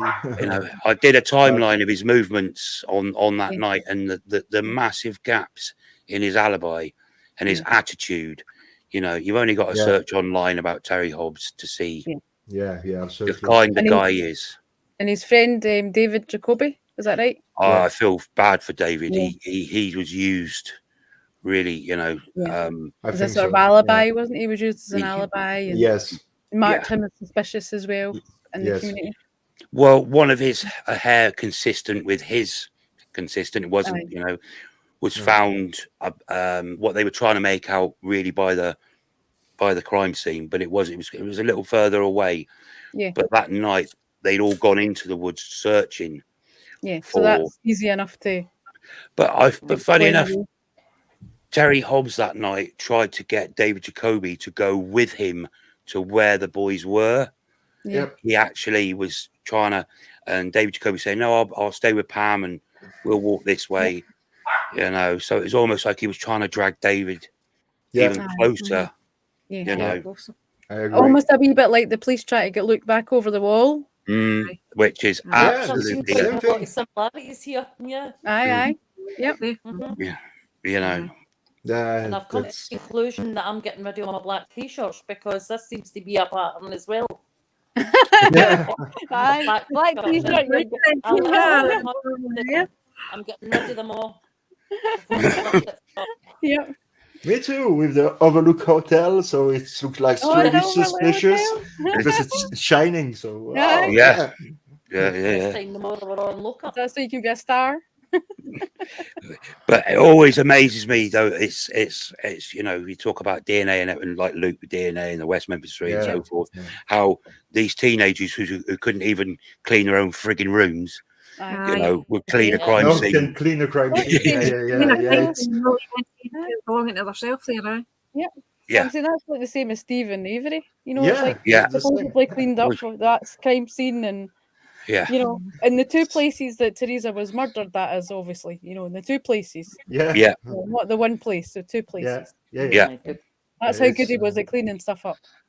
And remember the what Ken Kurt say. There is only one perpetrator in this case.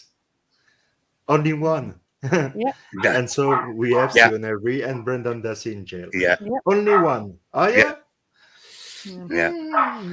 But and then that's same as Luke. There's not a shred of evidence about Brendan there at all. Nothing at all. Luke had his house ripped apart. What was it, 3 times? 3 times. Yep. Yeah. Publicly to take away evidence. The police were set up. The press were waiting for the police.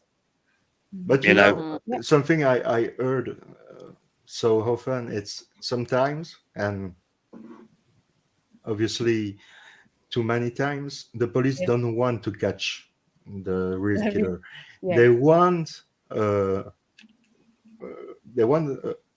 resolve the crime, but they want to close the file because they have pressure from the media or the family, and it's too quick, and they do a sick job.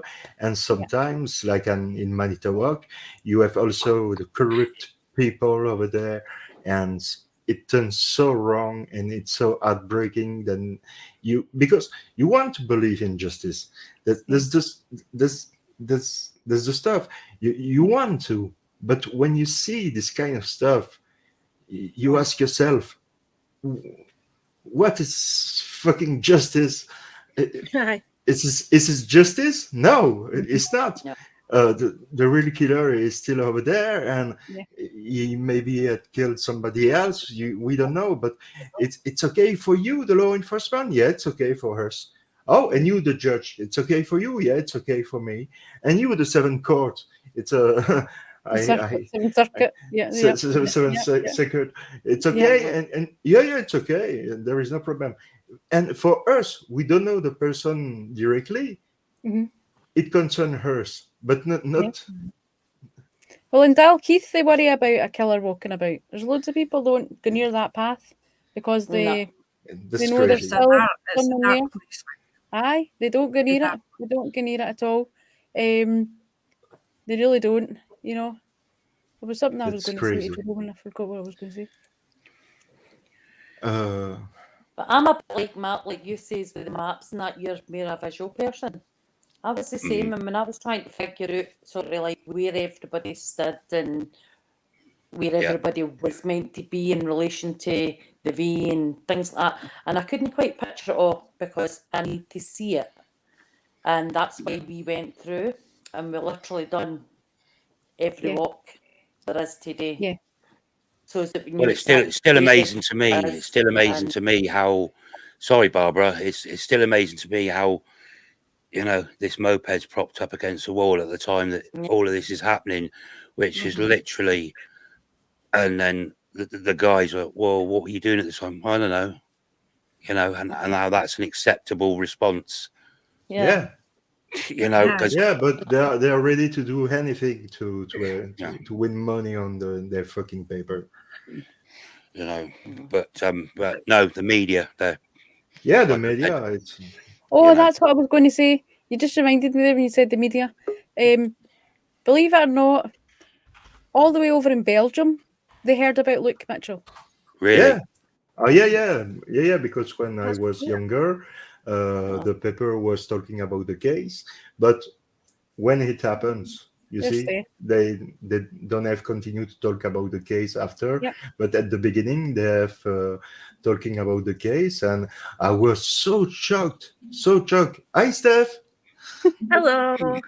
How are you doing? Oh, fine. I'm doing fine. Yeah. I'm glad that you are here. You're on. I know. Sorry, I'm hella late, guys. Oh no, don't worry. Don't worry. That's okay. No, like I told you, Matt, I was mind blowing by the fact that Fred. this kind of stuff happen, and that's crazy.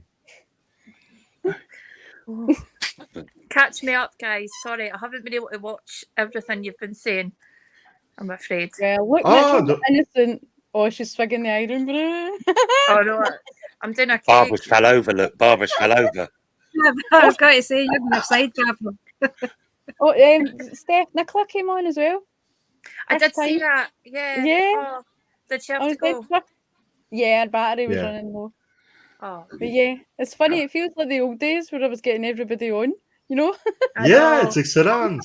Thank you very much. Thank you. Really, thank you. So but we're all just talking about, West Memphis 3, Luke and Jodie. Kiely, Rodni. Yeah, yep. Kiely, yeah. And Jerome showed us a video of Ryan Upchurch. And Tony... I'm sorry, I've got a big, massive crush on Ryan Upchurch. I just do. I don't know what it is. I don't know. The way he talks.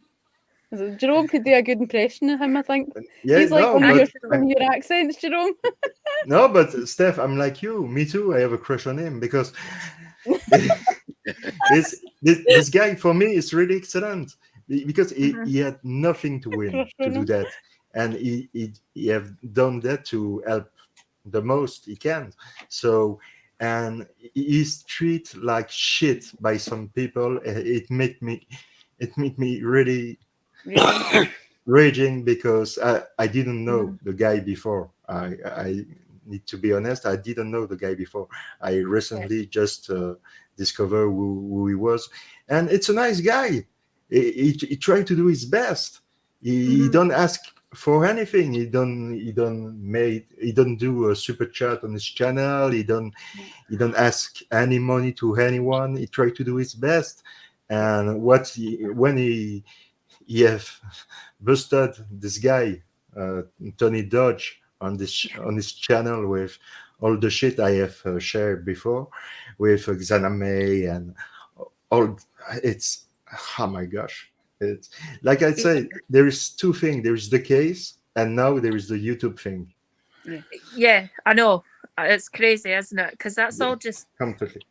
it's just blown up over the time. And at first, I kind of thought Ryan Upchurch was just going a little bit too far with things, maybe just reading into things a little bit too much. And then he posted the video about Tony Dodge, and I was like, right, okay. Because he started off with Xana May at first. Yeah. It was just her. Yeah. And then he brought Tony Dodge into it, and then I understood what he was trying to say. And I was like, right, okay, that's it. That's it. It's just, yeah, it's creepy. Oh I yeah. don't know what's going on. Do you know what? I don't even know if I want to know what's going on because it just seems no. It's looks like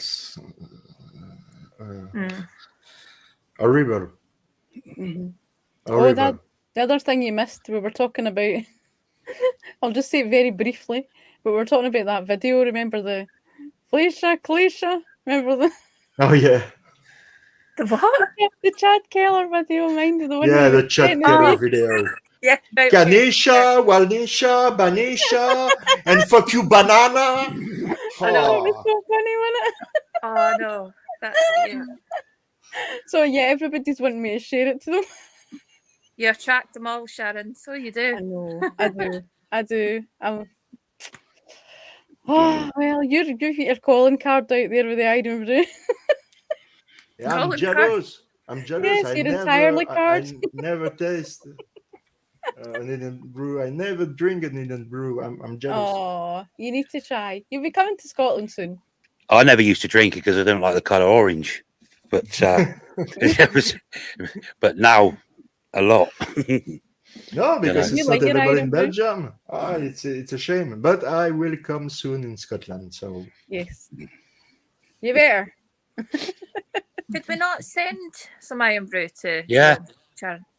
Yeah. It's quite expensive to send yeah, it's over expensive to to now send. because of Brexit. It wouldn't have been as dear before, but they've made all these crazy international going from. See, if it was just Europe to Europe, it would have been easier. But Yeah, because but it's they're really making it- expensive. It's yeah. like 65 euro. In Yeah, they've total made it like to because Jerome's send been trying to send a something to pack me. And, of yeah. But Wow. It's yeah, for crazy. me too. I try to send some stuff to Sharon, but it's Yep. really expensive. mind you, Uh, I sent from Amazon. I sent Scott's book to Jerome. Yeah, Yeah, thank you yeah. very much. So, because I was so busy with this Kiely Rodni case that Yep. I was completely in debt. But like I was telling before to Matt, Angela, and Yep. all the people, I was not paying attention to the other YouTube Yeah. channel. I was doing my stuff. I was doing my shit and looking Yeah. for information I can dive in. And somebody contact me. I know name him because he wants to stay anonymous. Anonymous. Yeah, but he told me, hey Jerome, do you have see this stuff with Tony Dodge, Xana May, Ryan Upchurch? No, who are these guys? Because I didn't know. So I have watched this video and I was, oh my fucking god, there is a fucking red flag over there. And and I started to be completely crazy with that, and I was ready to call the FBI. I'm serious. I have You've done it already before? done that before a Yeah, lot of yes. times. CIA and Oh everything. yeah. Maybe You've been put on the wine should list. start. It's crazy when I have contact too much the CIA one time.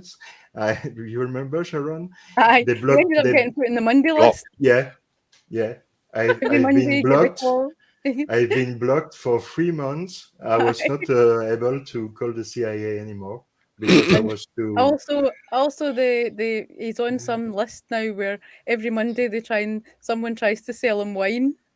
Yeah. He keeps getting phoned, and I think they've put him on some annoying retail list, so they get their own back on him. Oh dear. Scott Ellington blocked me, the DA in Arkansas and Westmead. He blocked me. Oh, did he? Yeah. Oh, our unfriendly journalist blocked me. She's have not blocked blocked me because I'm never on Twitter, so fuck you. You'll be nice. She'll be watching this. Anything. Aye, good. Excuse me. Might learn a thing or two. Who you My were lamppost talking is about? still where I live, not in Dalkeith.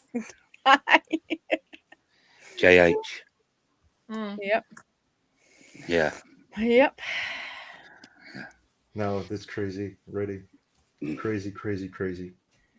Aye. We want to continue the discussion. We have a subject to talk about. Let Steph. Nobody? pick one. Steph. Let Steph to introduce herself because you did it with everyone. Yeah, for sure. Steph, please. I'm really glad to have you tonight. It's a pleasure for me. Can you introduce yourself for the audience, please? I'll do my best. Well, I'm Steph, and I work with Sharon and Angie and Matt and Jerome sometimes. On the Luke and Jodie page on Facebook. Do you want me to put the full title out there for everybody?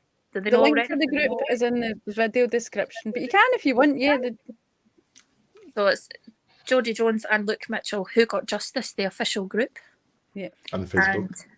And I have been moderator and admin on the group. That's pretty much what I do. Yeah, but it's excellent. We all do our best. Detail focused though, that's the thing. You notice the details. You pick all the wee things out and you're great at communicating. Yeah, you remember everything. Yep. You're kind of Billy. Billy? Yeah. That's a big compliment, by the way. Yeah, it's a compliment because she's not a Linda. Oh no. He's not a hit case. You are not a hit case. You're a lovely Bambot. Bambot. I know. I think Matt's a hit case. Yeah. Hey. Oh, Matt. Oh. He's a hit case. No. When he's had a wee beer, hey Matt. Yeah, that's it. I'm very restrained. Yep. Oof. Especially when the pubs are shutting. Right. Yeah. It's Friday night. Zip. Friday night. And how are you doing, Steph? How am I doing? Yeah. How are you doing? Very well. Yeah. Yep. I'm glad. You look like you're doing well, Jerome. You're very happy. Yeah, I'm fine because I'm with you. I'm with my friend, and it makes me happy to have you here. Really. Yeah. Really. We've tempted Sharon back to YouTube. Yeah. Yeah. No, my 7-month hiatus. Over. Yeah. But it's always a pleasure to have her and to have you on a show because I know it will be always great, always, because you are really, really passionate and you do that with your heart, and that's magic. That's magic. We need more people like you, and the world needs more people like you, really. Oh. And sadly, it's not the case. We have more crazy cases than nice people, but that's the stuff. Yeah. Steph, I'm going to do something. I'm going to share the Adventure with Purpose interview with Nick, the guy from Hey. And like this, the AAA guy. Yeah, we will comment what he say because I've put the. So there's two Nicks. There's Nick Wren, who's the diver, and then there's Nick from the AAA. So yeah, AAA guy. Cool. But we will just watch, and I will make pause and comment. We will comment. Okay. Is that the one that found Kiely? Yeah. AWP. Yeah. Yeah. AWP. Oh, my English sucks. No, c'est bon. Thank you for talking French. Thank you. D'accord. Wow, Matt is speaking French. Yes, it's a little secret. So yeah, that's the video He right told me there. he just knew how to Kinds of- order beer.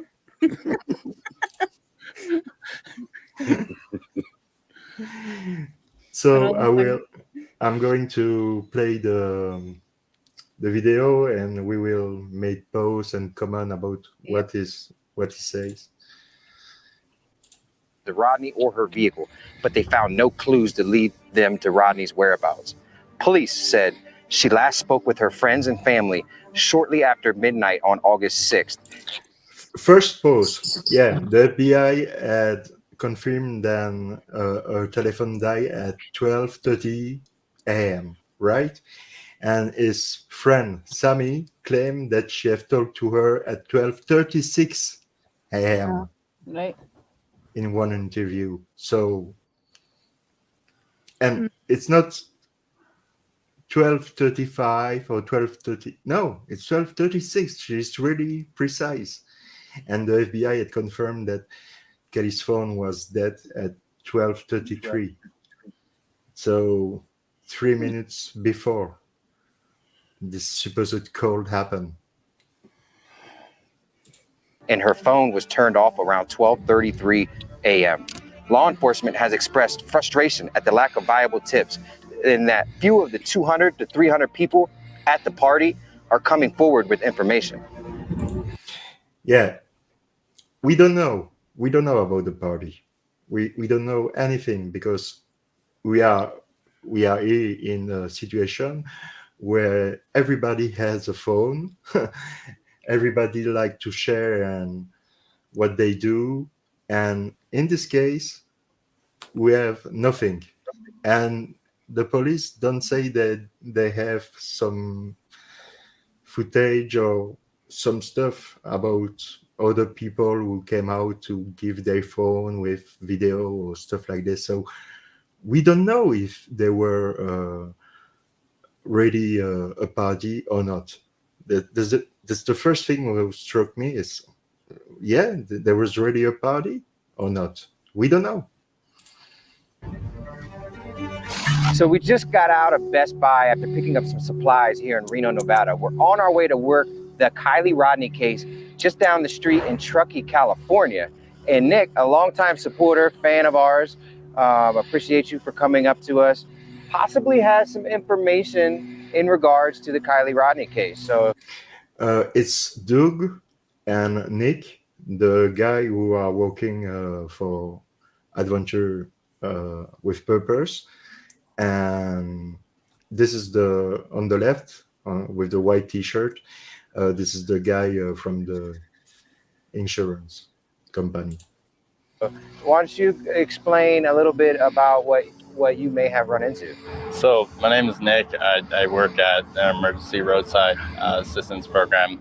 I got a call up in Truckee, Boca, for a battery call. So pretty much that means that the vehicle can't start. So I went en route up there, found the vehicle.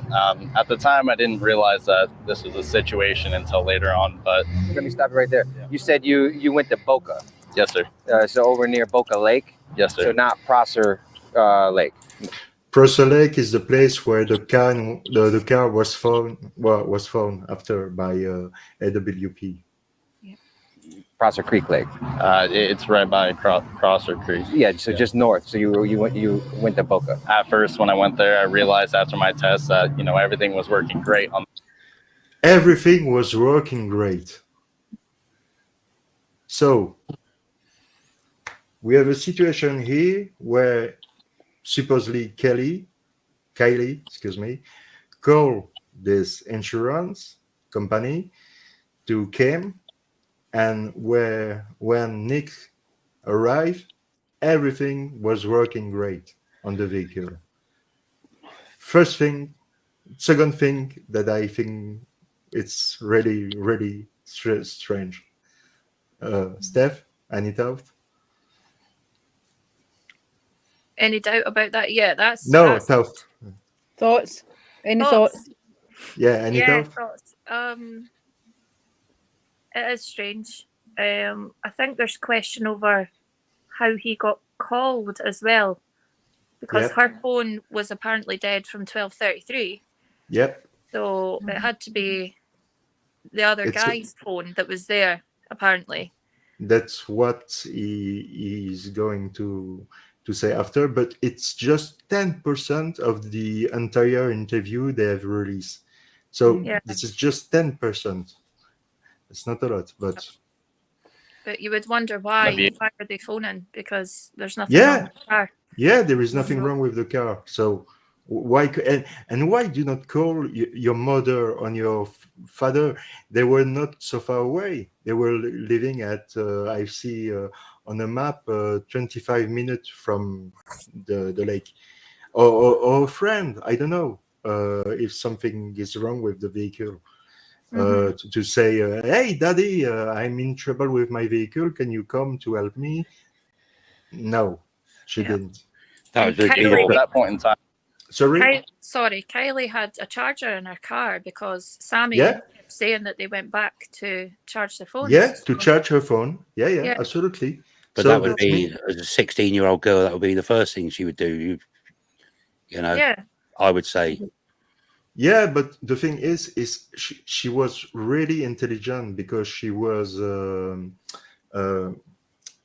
graduate from the school, and she was just 16, and she was driving from 1 year, and so she really know well her car. You see, it's her car. It's Yeah. I did notice that like she was very hesitant and very skeptical on everything that was going on. She was asking me really weird questions, like in the sense of how do you put on your seatbelt correctly, and how you put your seatbelt correctly. What? It sounds like this is somebody talking that's never driven a car before. Yeah. Or she's trying to keep the guy around because she was scared.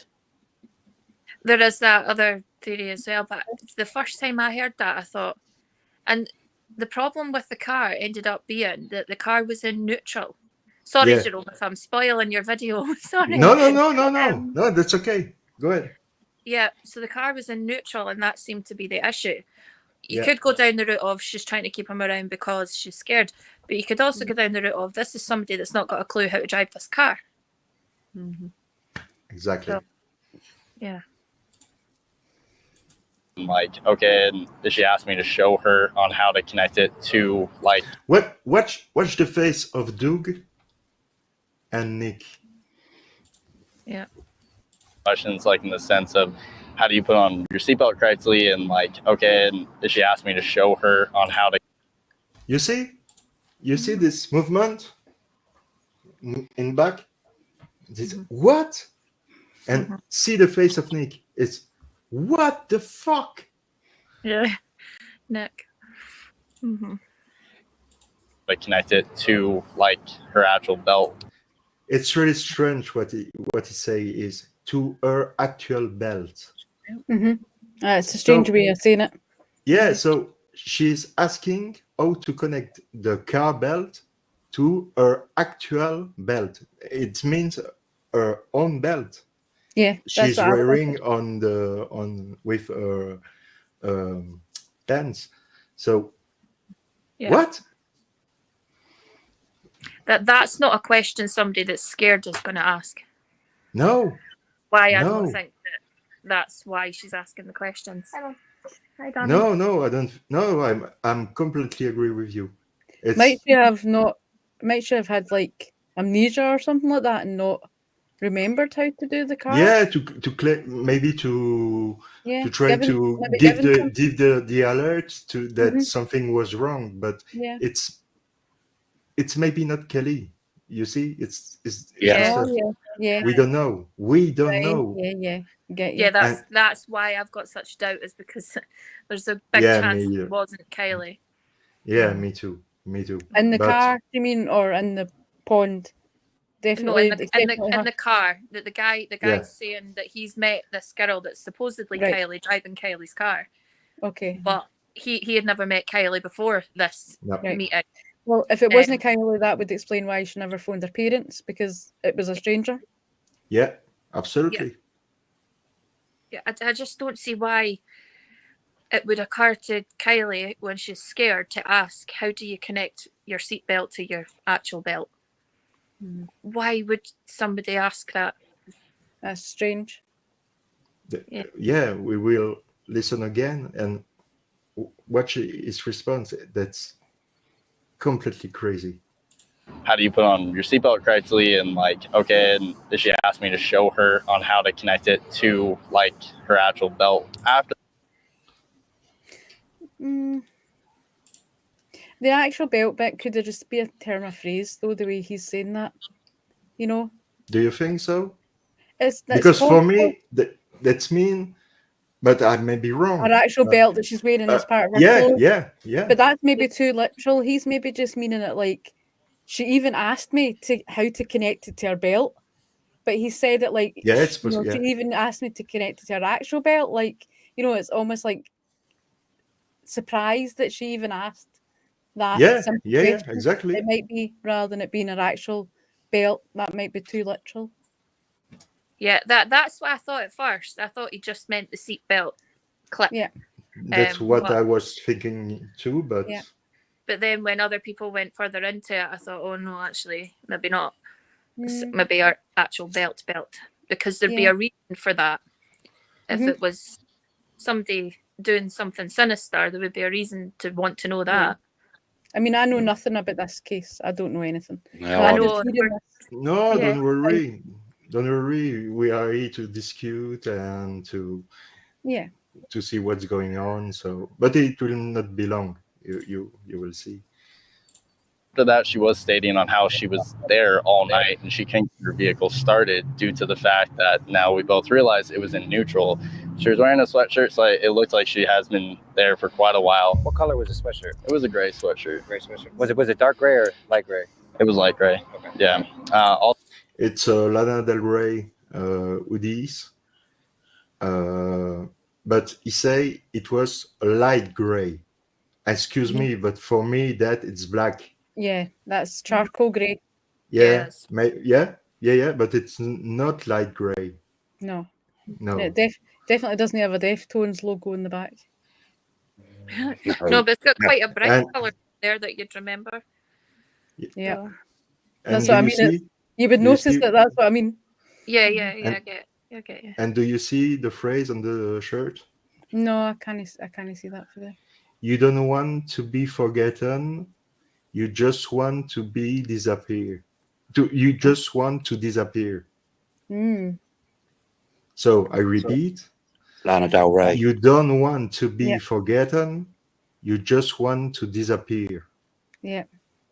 You saying that's that Lana Del Rey lyrics? Yeah. Yeah. So that's actually what she was wearing. That was the hoodie. Well, No, we don't know. We don't know. It's one of hoodies. One of her hoodies. But I don't know what they've put this screenshot of this hoodie first. Maybe because she was wearing it on the party, and I don't know. I really don't know. They would But have pictures of the party, like people who'd have pictures of what there's she was no wearing. information on the party. the only picture of the party was available. I'm going to show you. Was that one with the crowd? Yeah. Yeah, I saw that one. Because what I mean is, these young folk these days are taking photos of everything. Yeah, is there. Is there. Yeah. It doesn't look like a party. No. No. Doesn't look like a party I'd be at. No. No. No, I'm sorry, but lights. and do you see somebody with his phones? No. Nobody. Even how far back they are. It's weird, kind of. Yeah, here there is a car. Here on the right there is a car. In the middle there is a car too. And with this blue on the middle of the photo, with this blue pants and this long hair. It's maybe Kiely, because But we don't know. We really don't know. 100 people at the party. Sorry, I'm going to. Jerome, look what Nicola said.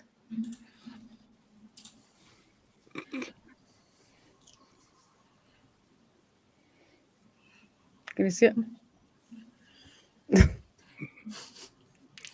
No, but it's it's normal to do that. It's my job.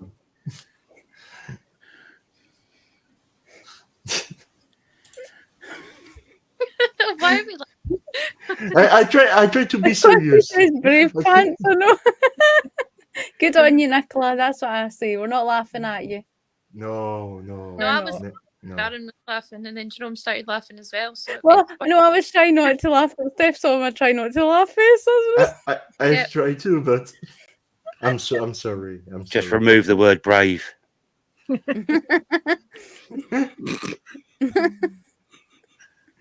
Sorry, Nicola. Should our Braveheart pants on?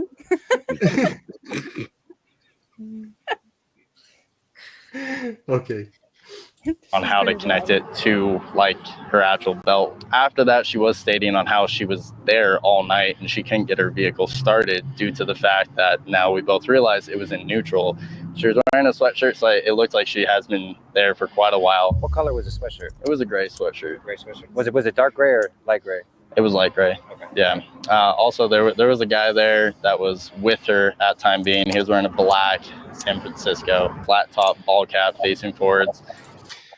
Steph, can you comment on that? Because there is a lot of people who think this Jagger is boyfriend. They are talking about because he's wearing the same cap. But guys, it's California. Everybody is wearing a cap in California. Yeah. Everybody. Very common.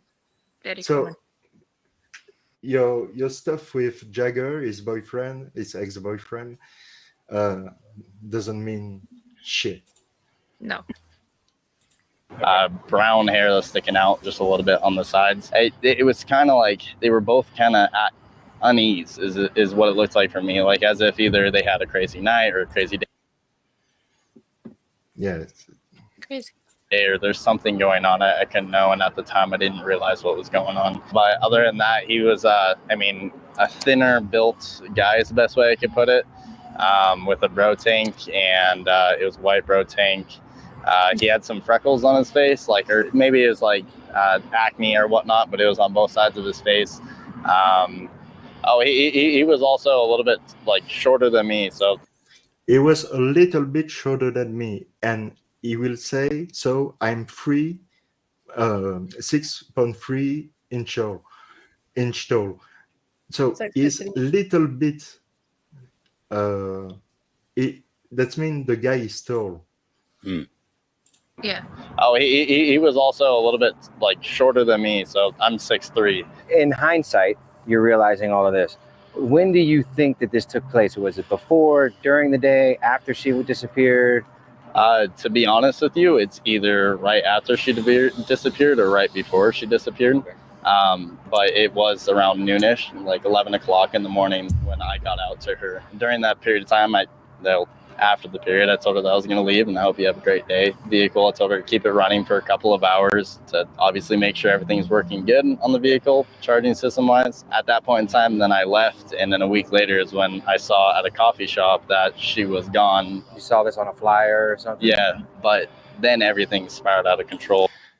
We don't know if he is talking about Kiely or if he's talking about the car.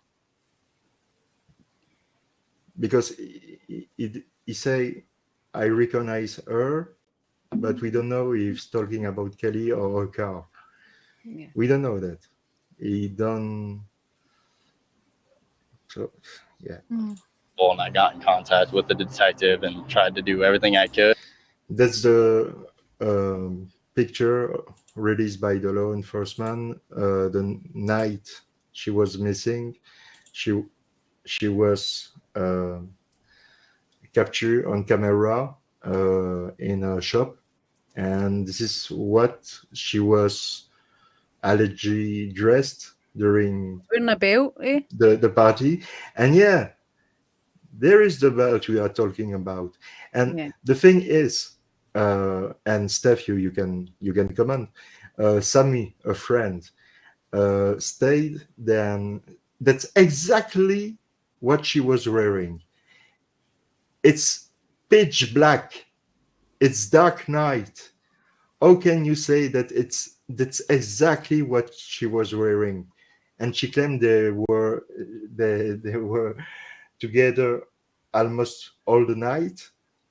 But yeah, everything I could, and yeah, and then I saw you guys. Now we know we probably have a tie to Boca, which was already on my radar. Do you know who placed the call to your roadside company? So I can't get details. Calls don't go through me; they go through dispatch. So you don't have. So when you were digitally dispatched, did you call them to say you were coming, or you just showed up? I did call, and nothing went through. It went straight to voicemail. Yeah. That's mean that the company have the phone record of the person, and now I think the police have the all what they need about that. Do you know if she had a phone on her at the time? She did state that her phone was dead, and so she used whatever guy, whoever this was, she used his phone. So that's how she did get in contact. And what was you mentioned? Like she was asking funny questions and acting weird. Granted, I at the time I didn't realize again. Yeah. I mean, I've been in the towing industry my whole life, so you see a lot of crazy stuff, a lot of weird stuff, and it's actually pretty normal. So I can see why at the time it's just a normal call. She kept on going over that, like how do you like secure your seatbelt firmly and do it correctly, and that's when she was asking this. Was the guy that she was with right there too? He was on the opposite side of the car. So he could hear the conversation as well? Every single time the guy would come over to us, she would go on to the other side. And it was just like a back and forth, like a tag team. Better to say, one person would come over, she wouldn't stay near him, and then it would go vice versa. Not suspicious at all. Mm-hmm. Or if we were at the front of the car going about the battery and talking about the battery, he was always on one side, she was on another. They were never close to each other. She was uncomfortable. Yeah. Because, that screams awkwardness and someone being uncomfortable. And when in that scenario, if he was there with her, he should have been right next to her. If not dealing with you the entire time and not her. Did she seem high or intoxicated or? I thought that maybe she was either hungover or just had a really rough day. She looked distressed. Can you show me on the map where you saw her? Absolutely. All right, so we're here in Reno. Let's go down to Truckee. There's Prosser, there's Boca. Just drop a pin on the road exactly where you saw her. Well, we're at the right place, right? Boca, you come in, you follow this road down. I think that is the turnout right there. Yeah, this is it. And so right there, how she was coming out this way, so and her front end was facing 894. Yeah. All right. And did you leave before her, or did she leave before you? I left before her. Was there anybody else around? There was people far back here, yes, but not near her, no. Did you notice anything in particular in her car at all? I mean, besides perfume bottles and Perfume bottles. For what? To cover the smell of her body?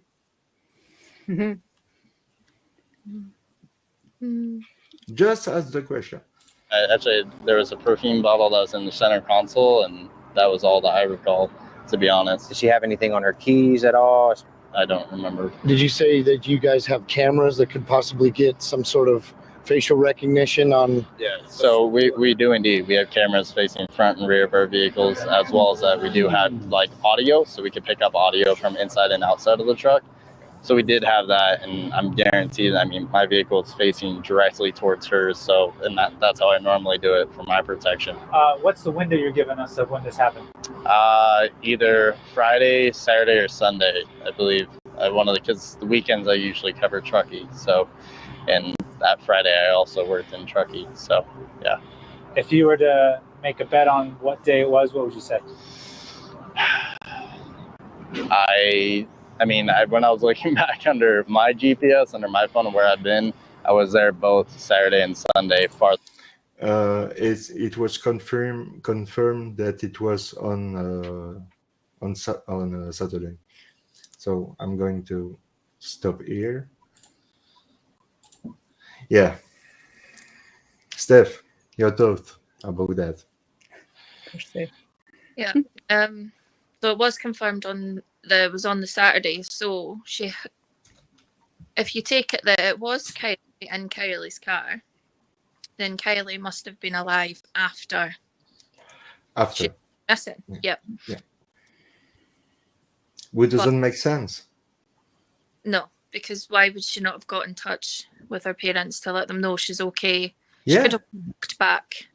Yeah, exactly. No, it doesn't make sense at all. Yep. And you guys, I assume this is the first time you see that. Well, you know, this What is do you something think? else. This is something else. I'm going to get obsessed with Jerome. Thank you. So, I'm sorry. You know, it's because I'm being honest, I'm quite confused at the minute from everything I've just seen. It's not. There's lots of things not ringing true. What people are saying.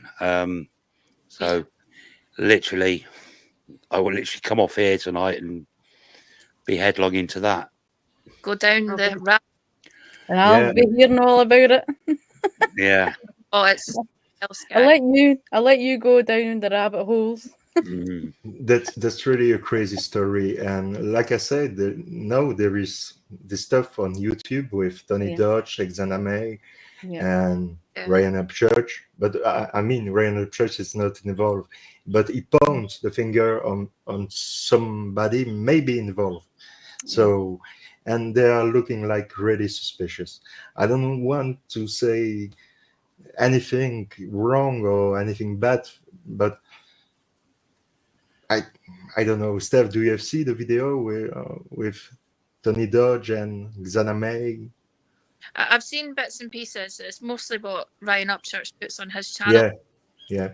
You know, because I just find it hilarious. Man.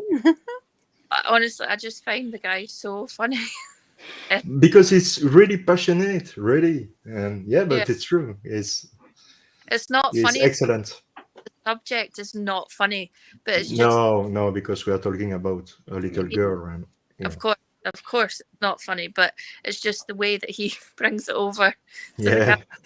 Hilarious. But he's right though. That's the thing. Like, he's right.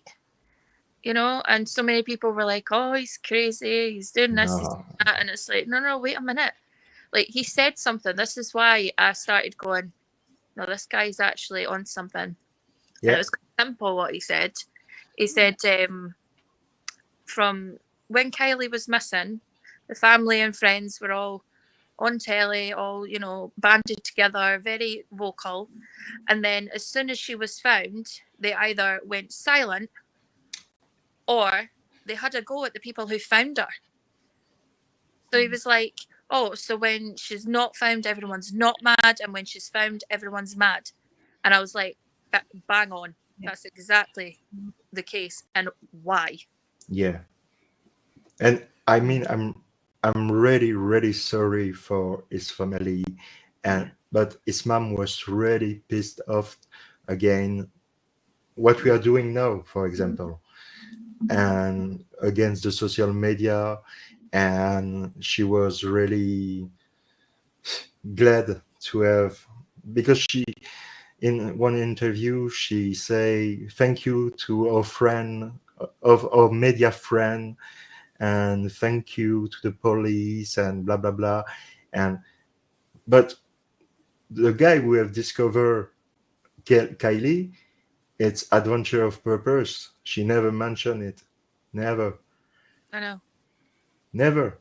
But I don't want to be disrespectful, because there is so many way to grieve, and But when like you, Steph, when I see a red flag, it's like in Making a Murderer when Michael Bach said the sister is just missing from one day, and he claims to the media the grieving because the media ask, yeah, the media could the last girls from the- days. Remember, I can't I don't I can't understand why the guy or the girl who were there and not directly jump on that, because they're asking him, oh you are, because it's a difficult situation, your sister is missing so, and his response is, the grieving process could last days, weeks, years before hopefully we can moving forward with Teresa. she'd only be missing a couple of days. You know what the fuck? What the fuck?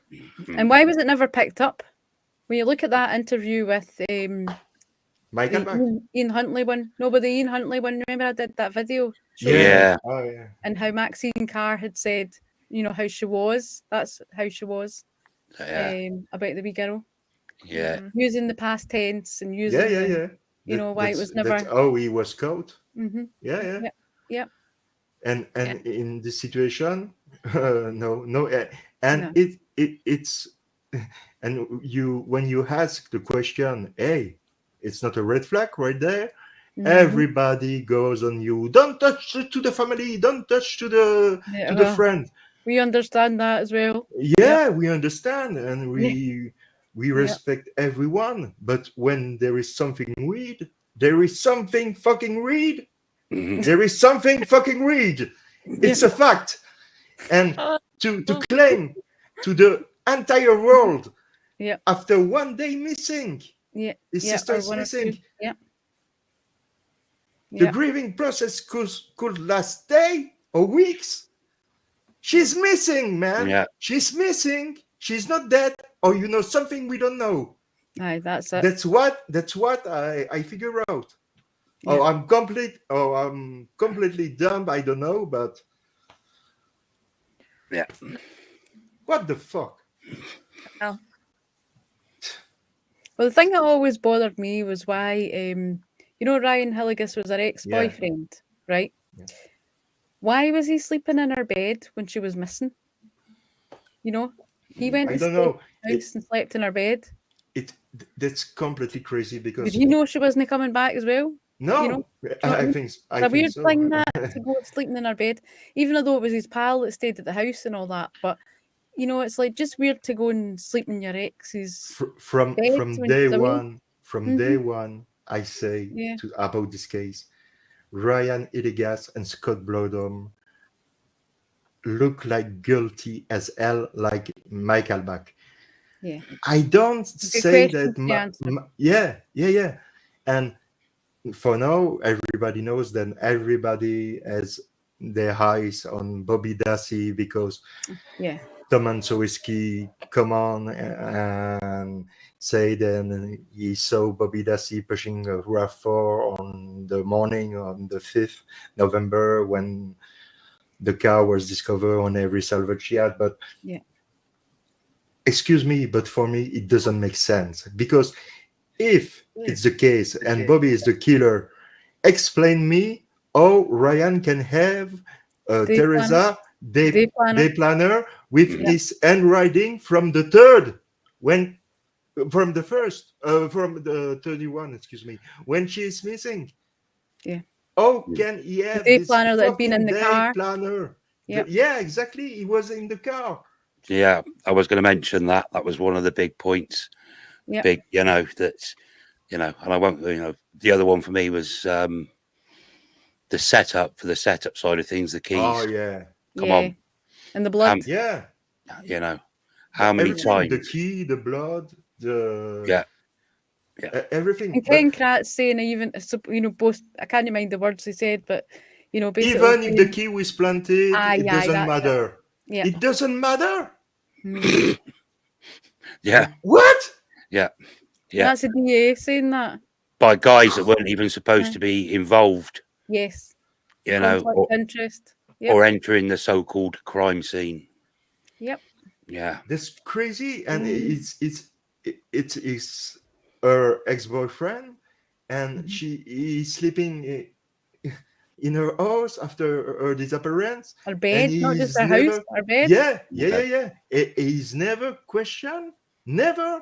Yeah, he was questioned one time with Scott Blodom And there was a together. search party as well. They Yeah. were searching all around the. Yeah. But remember, This is they the one they who, never went on there. They were listening to what the police were saying. You know, looking back and forth at each other. You know, making sure they didn't say the wrong oh thing. yeah, I remember. Yeah, Mhm. everybody remember that.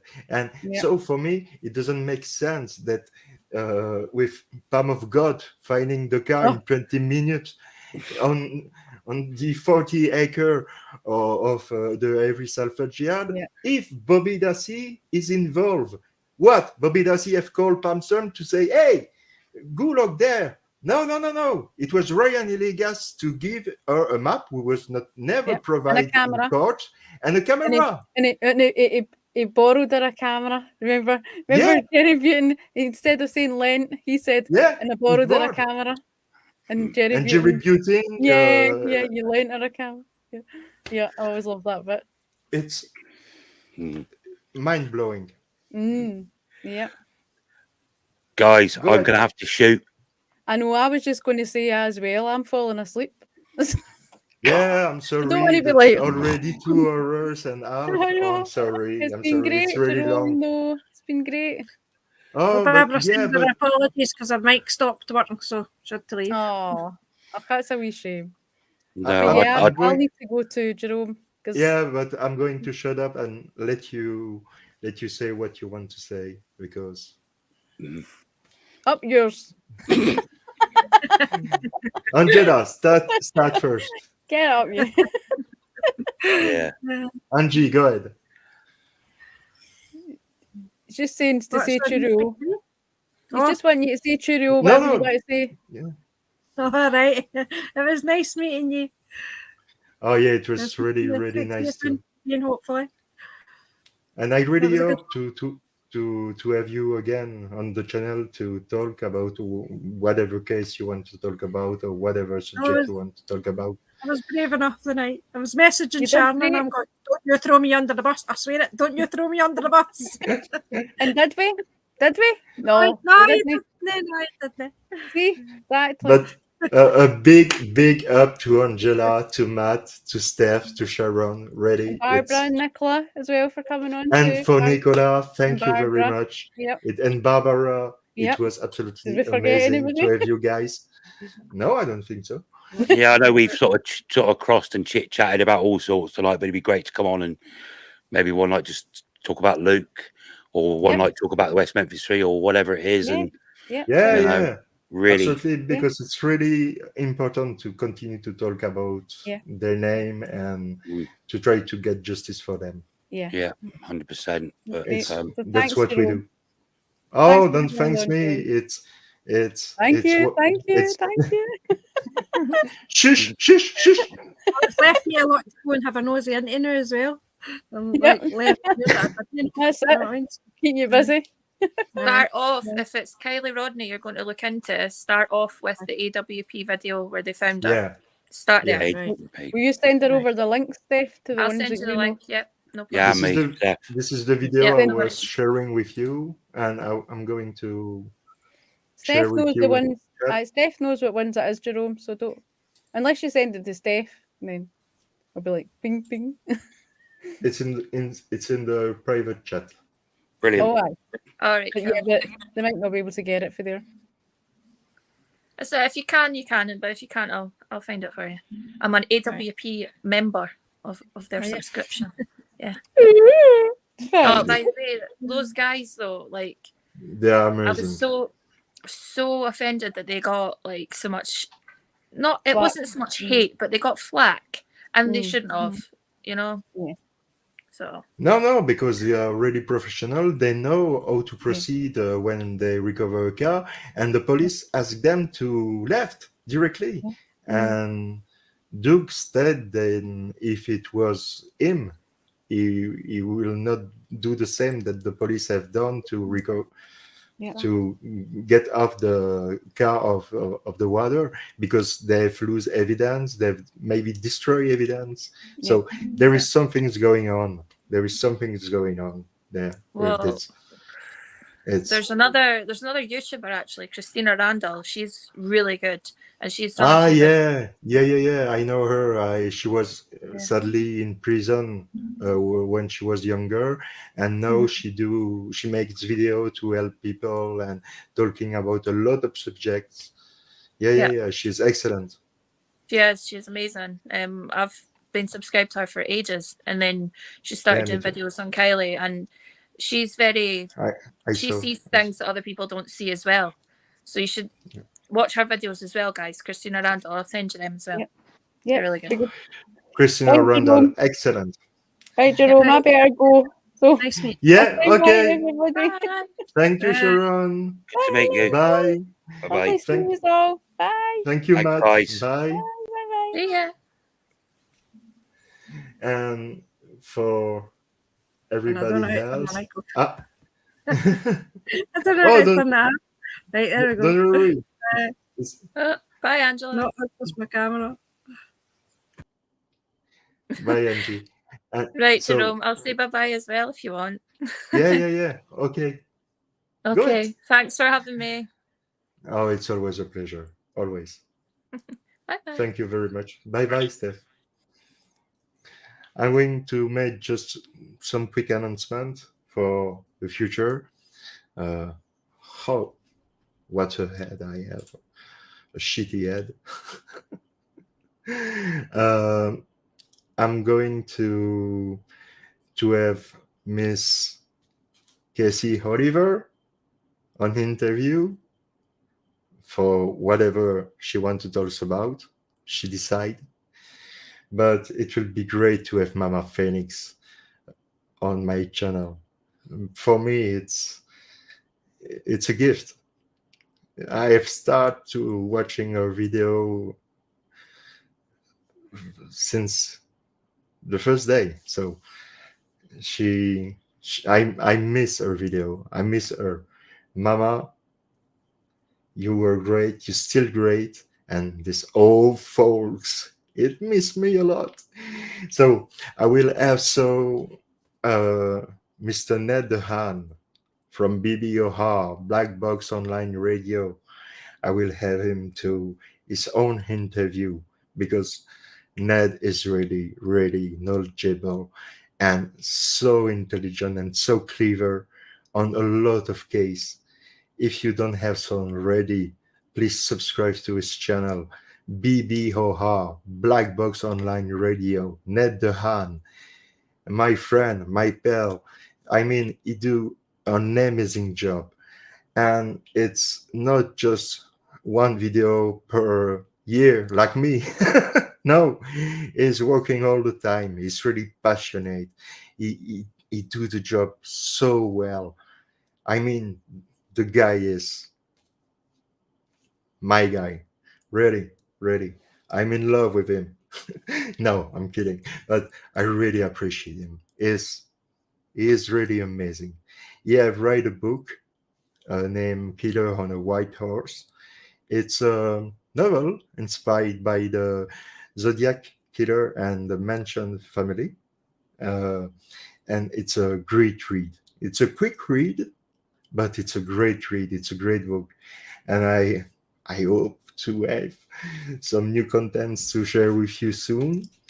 I will have also Mr. Drew Besson talking about the Zodiac with Ned, talking about each event who is in Zodiac case. So the first attack, we will go to make a video about the first attack, Betty Lou Jensen and David Faraday, the second attack, and etc. And we will do that with Mr. Drew Besson, Ned Dehaan, because they are really knowledgeable on that more than I. And we will continue to discute about Luke Mitchell, because I would like to have Dr. Sandra Lean and Scott Forbes for an interview to talking about his book, because we have already talking about the book of Sandra, but not the book of Scott. And so Sharon had sent me today the book. So again, thank you very much, Sharon, for doing that. You are amazing, and I'm really happy to have the book soon and read it, and I'm sure it will be really great. And except that, I'm going to continue the series with Tony, Dr. Skillman, about GFK. So if you have seen the first episode, it was just, a great recap of what the situation was about JFK. But we are going to doing more deeper stuff, going deep in the rabbit hole on its own domain of expertise. Oh, thank you, Steph. Thank you, Ernie. You are all brilliant, all. And it's always a pleasure to have you, because I know it will be great. It's you are my family, really, and I love you. And so I will continue to trying to do that.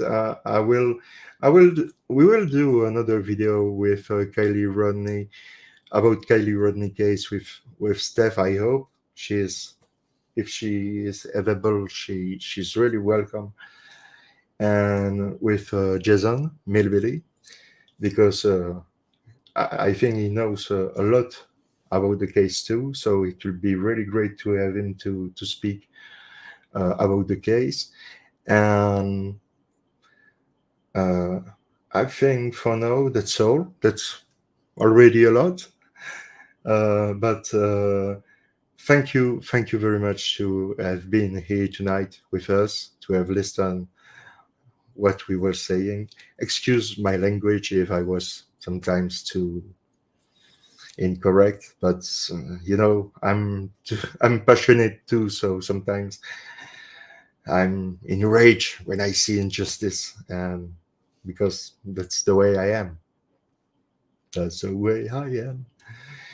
And it's like that. But thank you very much, everybody.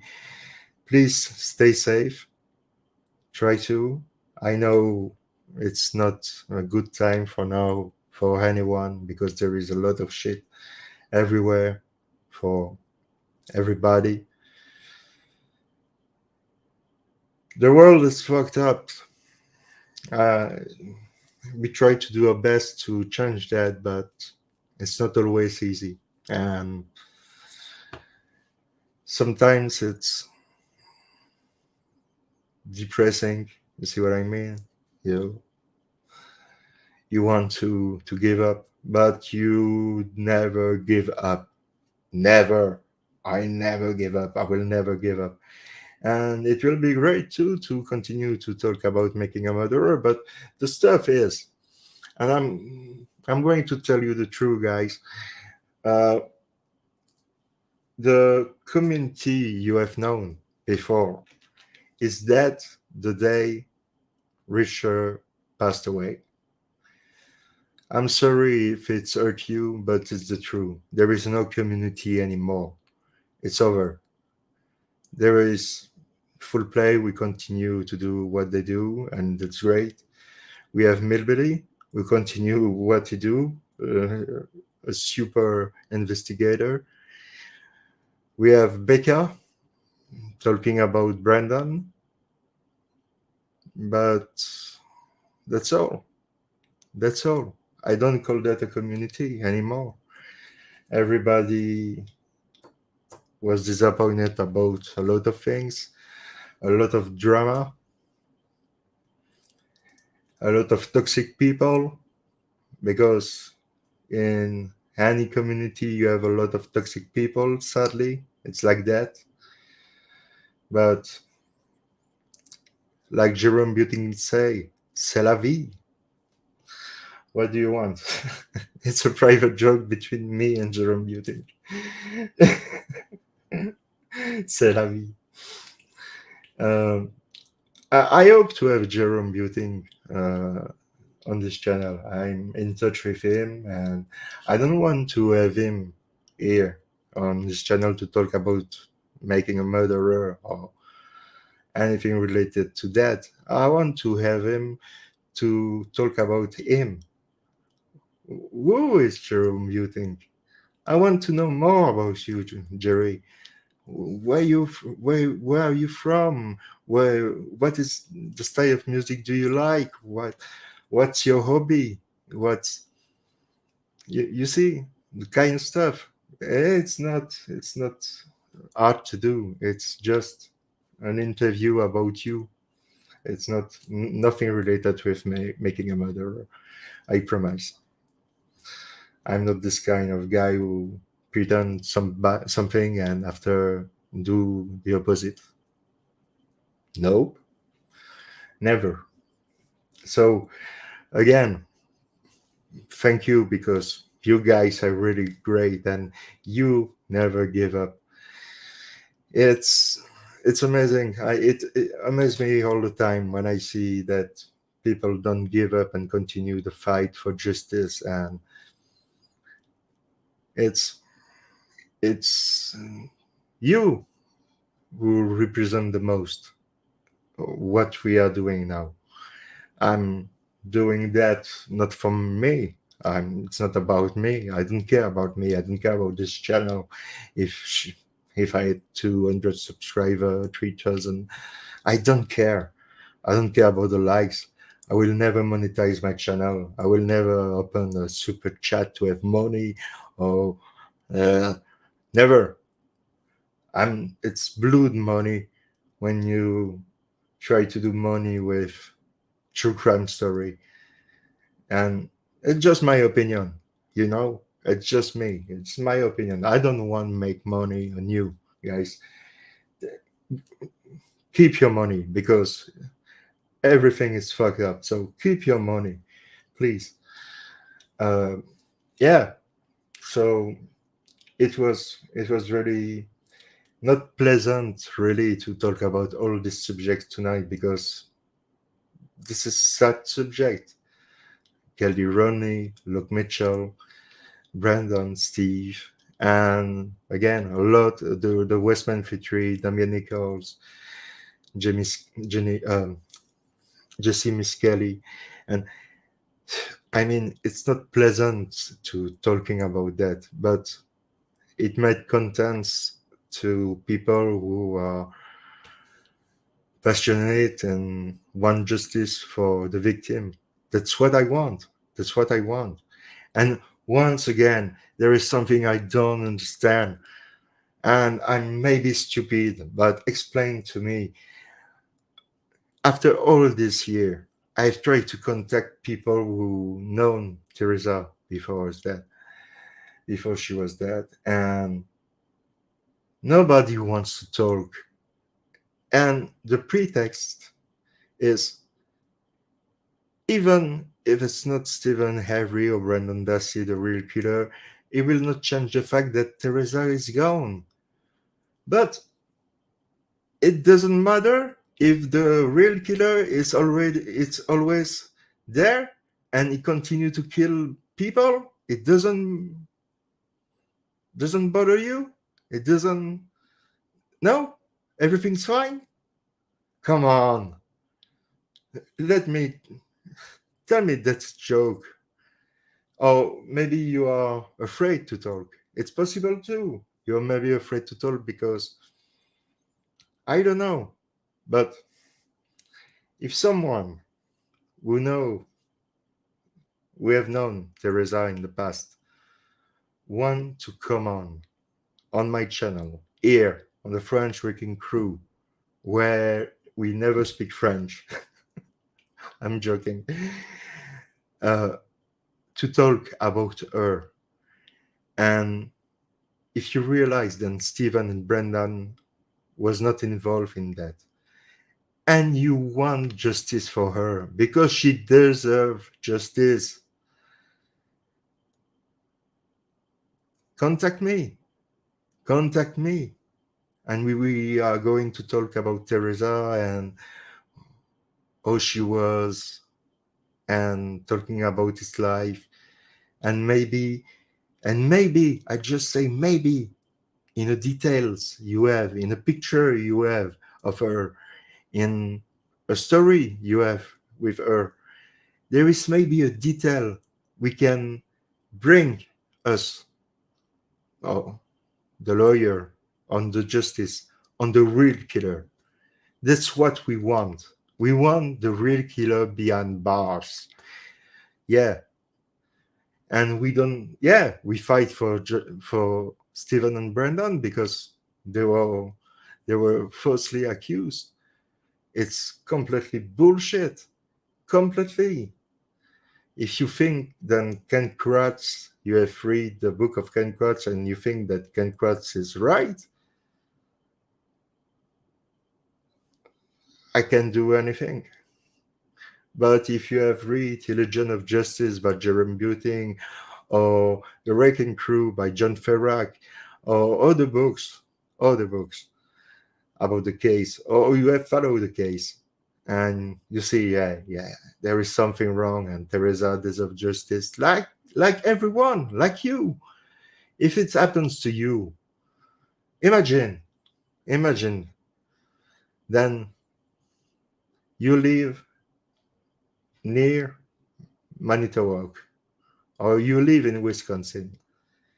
Maybe, no, not maybe, the real killer, if it's not dead, is still there.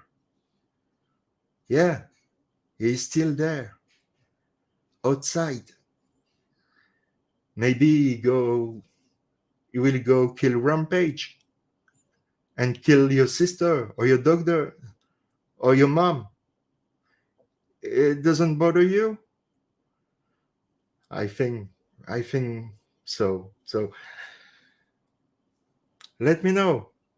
If you want to talk, you will always be well received on this channel. I will never make joke about stuff, wrong stuff, or bad stuff. We want the truth. We are here to the seeking of the truth. It's nothing else than that. So I figure out that I'm going to stop for now, for today, but I'm going to check if anybody is available to continue to talk about the subject.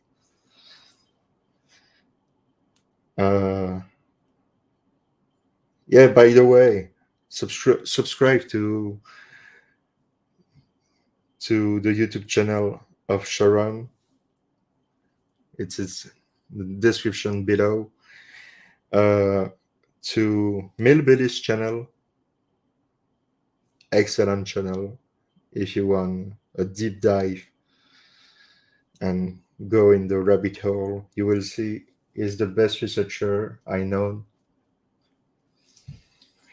And subscribe to Mr. Drew Beeson if you're interested by the Zodiac Killer mystery, because Mr. Drew Beeson have write a book that I have here, citing in the Zodiac Killer, and it's an excellent book. His suspect is Don Cheney.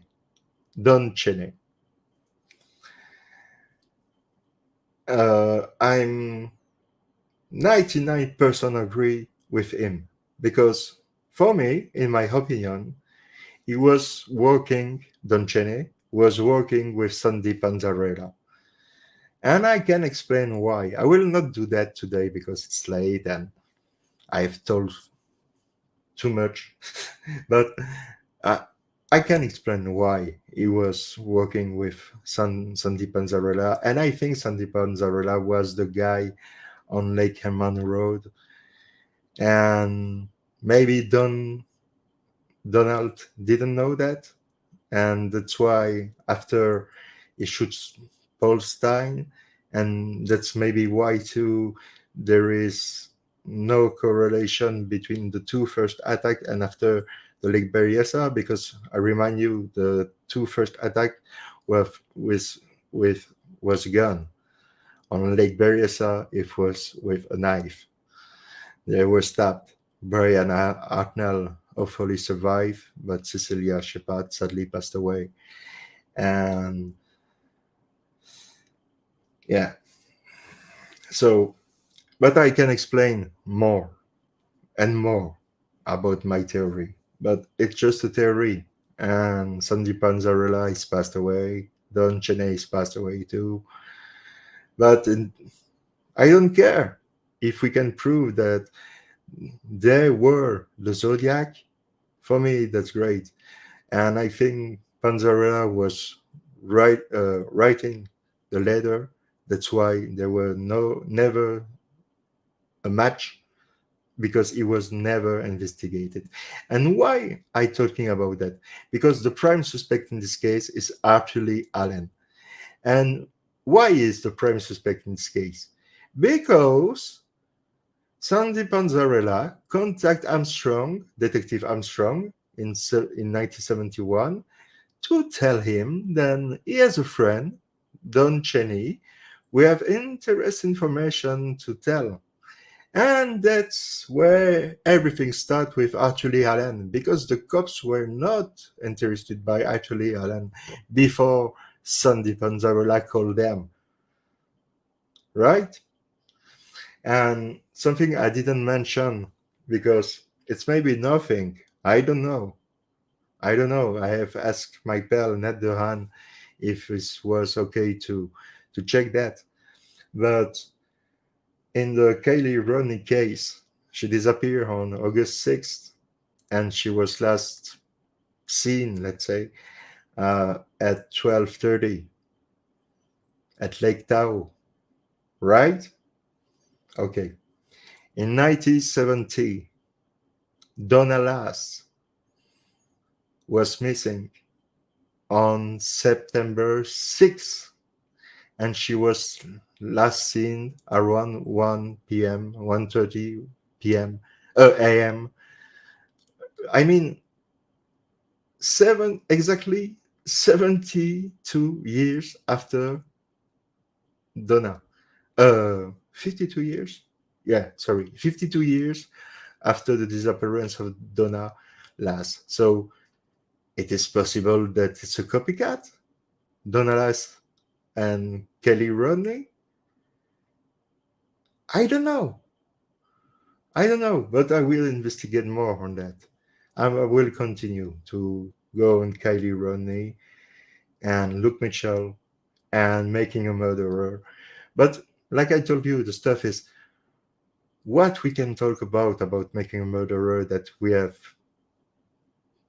don't talk before, because we have say so much, we have done so much. So what we can say now, we are hoping that Kathleen Zellner will do her best to have Stephen free as soon as possible, and we hope then it will be the same for Brendan. But I have asked him by myself to Lorena Ryder and Steve Drizin if there was new development in the case for Brendan. They didn't answer me. So I don't know.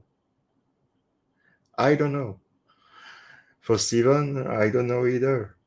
I mean, there is more development for Stephen than for Brendan, but in my opinion, Bobby Dassey is not involved in that. It doesn't make sense for me. For me, it doesn't make sense because Ryan Illegas. It doesn't make sense because Ryan Illegas and Scott Blodorn and Michael Mack. You see what I mean? It doesn't make sense. Even if everybody point the finger on Bobby, I don't believe it. No, I don't believe it. I see a lot of things who makes nonsense, but here it's a big one. Because if it's true, then Bobby was pushing the waffle on every road the day the car was fine by palm of God. Oh, the hell, Reinhard Hillegas, Eve, the day planner of Teresa, the day planner not from Outlook. No. The day planner with her own ad writing from the 31st, the day she was missing. Oh, on hell, he can have that in his possession. Answer me. Answer me to this question. I don't know, but it's really, really suspicious. Really, really suspicious. And who is the guy we don't want to talk to Kathleen Zollner? Ryan Iligas. For me, from day one, these guys, Ryan Iligas, Scott Blodom, and I don't know, it's come from my guts, but Mike Albach I think they have something to do with that. I don't know the level. I don't know. I don't say they have killed her. She was maybe dead. They find her, and after they have contacted the police, and like the Halbach family is related to the Pagel family, Jerry Pagel. Yeah, the sheriff who we have made the investigation. Yeah, the highest man on this investigation. They are all related. Yeah. So I don't say they have done something wrong. I say there is a cover up for sure. And for this poor Brandon, it was a collateral damage. And it was a child abuse from this fucking Mark Wigert and this fucking Mike O'Kelly, Len Kaczynski, Tom Fassbender, fucking Ken Kratz. Now, this guy don't deserve any respect. Excuse my language, but these guys deserve any fucking respect. They've screwed up the life of a 16-year-old. And Steven, for the second time. The same guy, almost. And there is nothing suspicious on that. You kidding me? No. Teresa deserves justice, but Steven and Brendan deserve justice too. And it's the same for Luke Mitchell. He deserves justice. And Jody Jones deserves justice. And Kiely Rodni deserves justice. And there is a lot of people who deserve justice. That's why I do what I do. I don't care about subscriber, and you already know that. I don't care. It's not my purpose. It's not my. I'm not looking for that. I don't want to be fame. I just want to do the right thing. To have a better world for children. Not for me. I'm fucked up. Yeah. It's over for me. No, I will not die tomorrow, but I mean, I'm not doing that for me. I'm doing that for not mine because I don't have children, but for your children to live in a better world with more justice. And today it's not the case. It's not the case at all. When you see all these cases, it doesn't make sense. It doesn't make any sense. Yeah, I'm pissed off. Yeah, I'm pissed off against the justice system and the healthcare system too in America. We can talk about that in a future video if you want, but there is a lot of people who can take care of themselves because they don't have money to, because it's really expensive in America to have an insurance. It's a shame. In Scotland, it's free. In Belgium, it's almost free. In America, it's expensive as hell. So there is so much thing wrong. So much things wrong. And I can sleep well because of that. Yeah. But it is what it is. And I'm sorry, I have forget to mention my other friend, Thomas Henry Horan, Professor Dad, is excellent, really excellent. He do an amazing show. He is really spontaneous, he's himself, and he knows a lot about a lot of stuff. He's really, really knowledgeable too. I'm happy to have him on my, let's say, crew, because this guy is really amazing. Mr. Thomas Horan, you fucking are good, man. No, but it's true. That's true. That's fucking true. So thank you to being here with me tonight and with this incredible panel. They were incredible. Leave me your comment in the description below. It's always appreciated. And the best way to support the channel is just to look the channel, to look the video. That's all I want to. That's the only way. Okay? So I hope to see you soon, guys. And please stay safe. Take care of you. Take care of your family. Take care of your child. Take care of your mom, your dad.